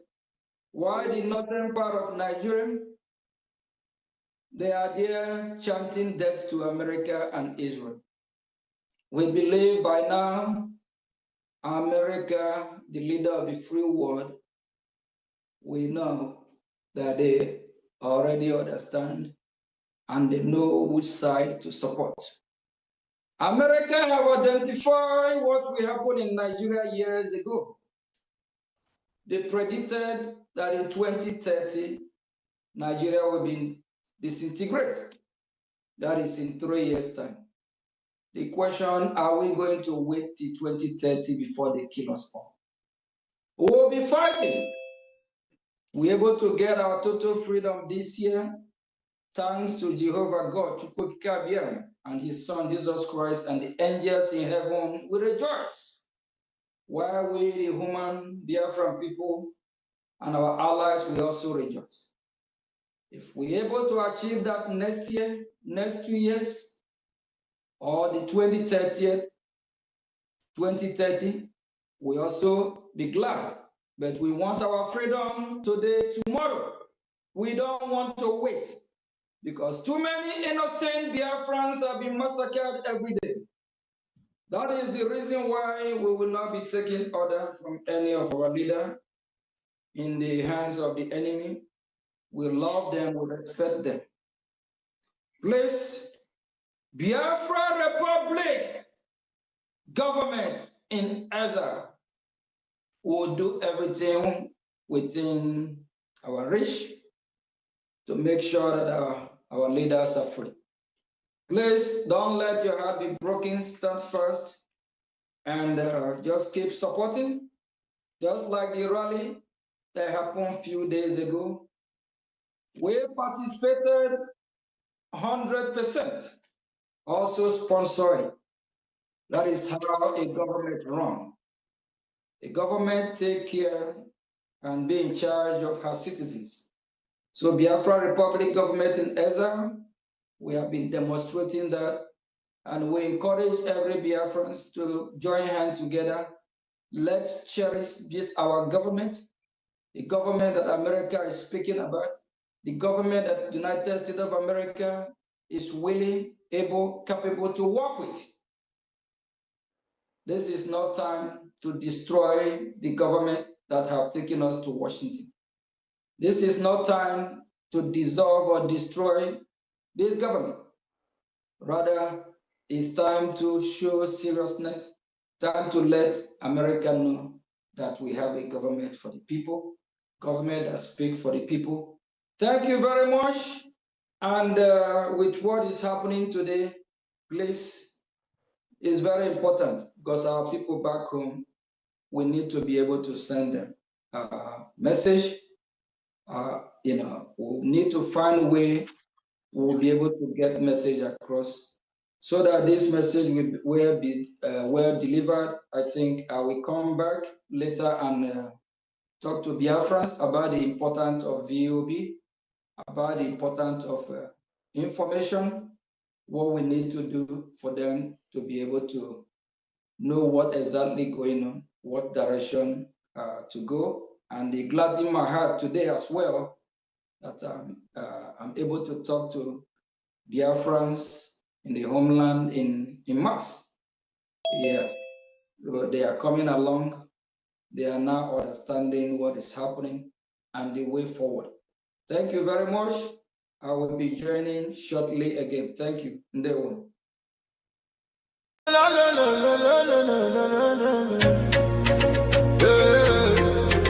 Turn 'em up. From Biafra land to the whole world. Now who they talk? The voice of Biafra. We know they hide again, we don't show face. True don't wake up in no fit race. From From village squad to overseas, everybody they have frequency. We they stand the dig bar, no shaking. No more silence, we they breaking. From the east side to the diaspora, now we be the real voice of Biafra. Biafra, make them hear us. Biafra, nobody can stop us. Biafra, fire they burn. Anywhere you they make you tune and turn. Signal down strong, we don't reach everywhere. From Africa go Europe, then they hear I'm clear. We they talk truth, we know they fear.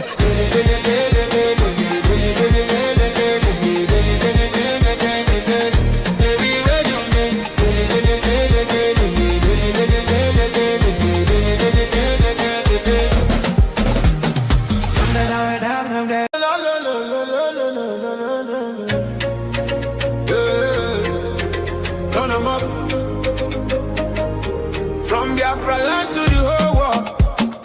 Now who they talk? The voice of Biafra.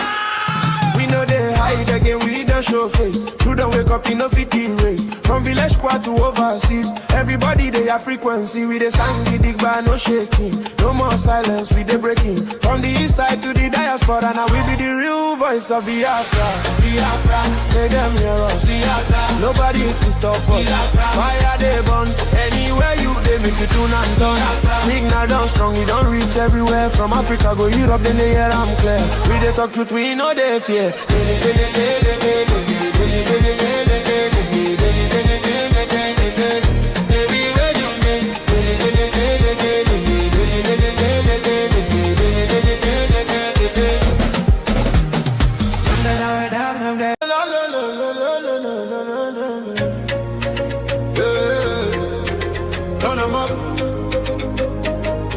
From Biafra land to the whole world. Now who they talk? The voice of Biafra. We know they hide again, we don't show face. True don't wake up in no 50 race. From village squad to overseas, everybody they have frequency. We they stand the dig bar, no shaking. No more silence, we they breaking. From the east side to the diaspora, now we be the real voice of Biafra. Biafra, make them hear us. Biafra, nobody can stop us. Biafra, fire they burn. Anywhere you they make you tune and turn. Signal down strong, we don't reach everywhere. From Africa go Europe, then they hear I'm clear. We they talk truth, we know they fear.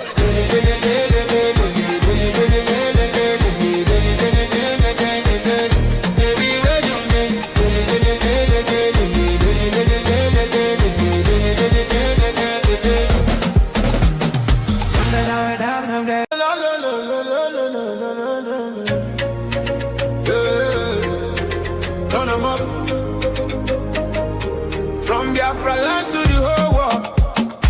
Now who they talk? The voice of Biafra. We know they hide again, we don't show face. True don't wake up in no 50 race. From village squad to overseas, everybody they have frequency. We they stand the dig bar, no shaking. No more silence, we they breaking. From the east side to the diaspora, now we be the real voice of Biafra.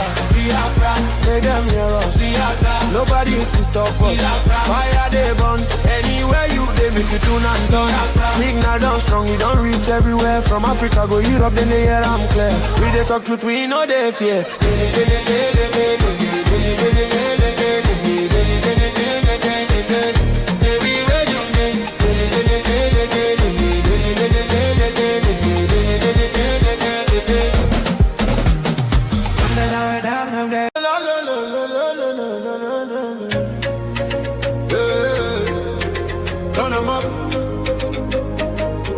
From Biafra land to the whole world. Now who they talk? The voice of Biafra.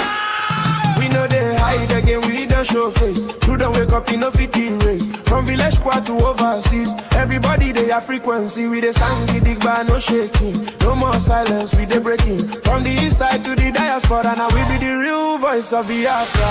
Biafra, make them hear us. Biafra, nobody can stop us. Biafra, fire they burn. Anywhere you they make you tune and turn. Signal down strong, we don't reach everywhere. From Africa go Europe, then they hear I'm clear. We they talk truth, we know they fear.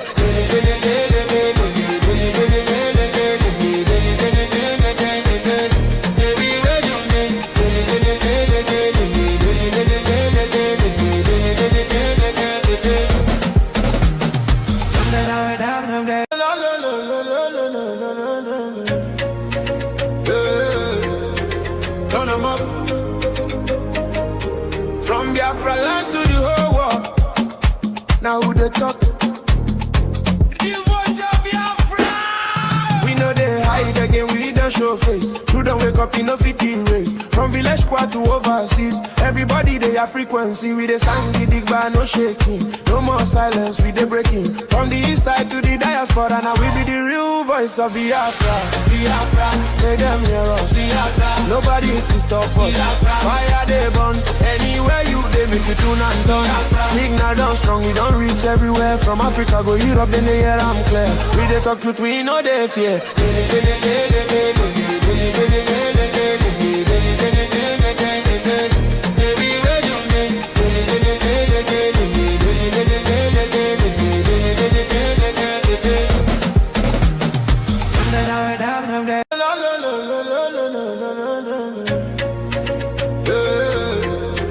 Turn 'em up.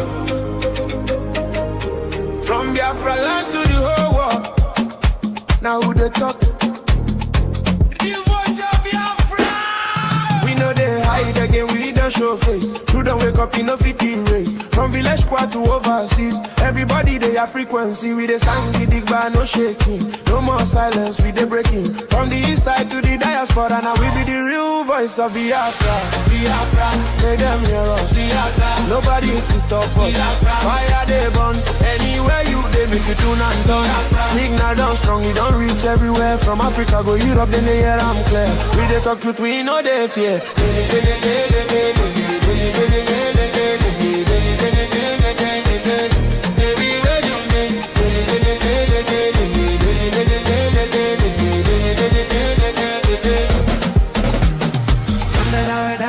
Justice go reign forever. Biafra go get strong and better. Where your home? Biafra, Who be your home? Biafra, Waiting be your country. Biafra. No more suffering and smiling. No more fear, no more hiding. Respect and dignity for all. Every citizen standing tall. Free education, rich university, healthcare for every community. No more dying, because no money. life go better for everybody.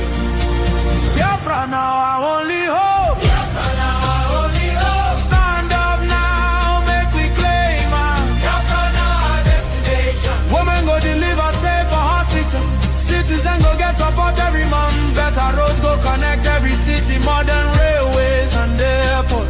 Clean water go flow for houses. Electric light go shine every night. Security go protect every family. Day and night. Everything go right. You fit waka free for midnight. Go your road without fear. Kidnapping and violence disappear. Peace and progress everywhere. Mama and papa go get retirement benefits. Nobody go kill you for Biafra and go free. Now wahala, the person don't buy for him head. Oil and gas beneath our ground. Now the people where get the land go control them. Resources go serve the people.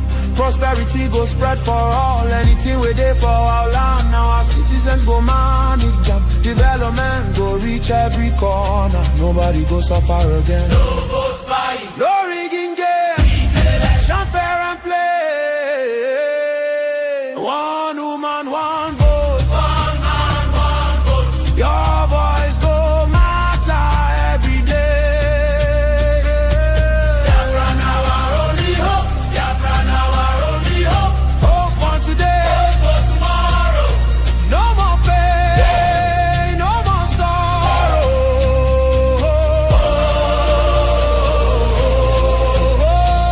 Biafra now our only hope. Biafra now our only hope.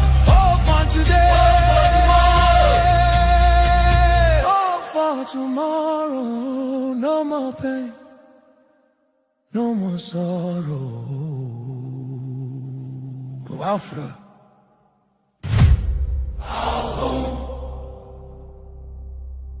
Our country, our future. Biafra now our only hope. No.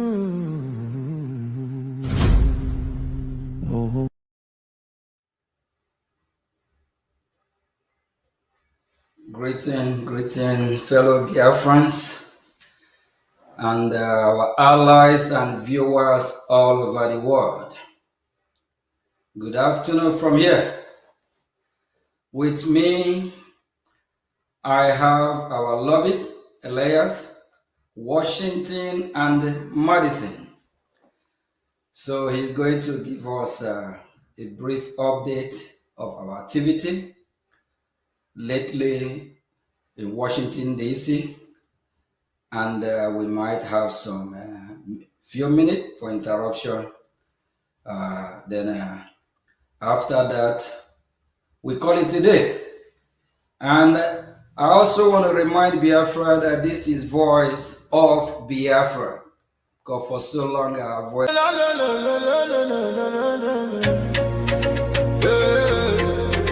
Turn 'em up. From Biafra land to the whole world.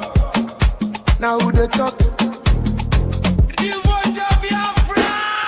We know they hide again, we don't show face. True don't wake up in no 50 race. From village squad to overseas, everybody they have frequency. We they stand the dig bar, no shaking. No more silence, we they breaking. From the east side to the diaspora, now we be the real voice of Biafra. Biafra, make them hear us. Biafra, nobody can stop us. Biafra, fire they burn. Anywhere you they make you tune and done. Signal down strong, we don't reach everywhere. From Africa go Europe, then they hear I'm clear. We they talk truth, we know they fear.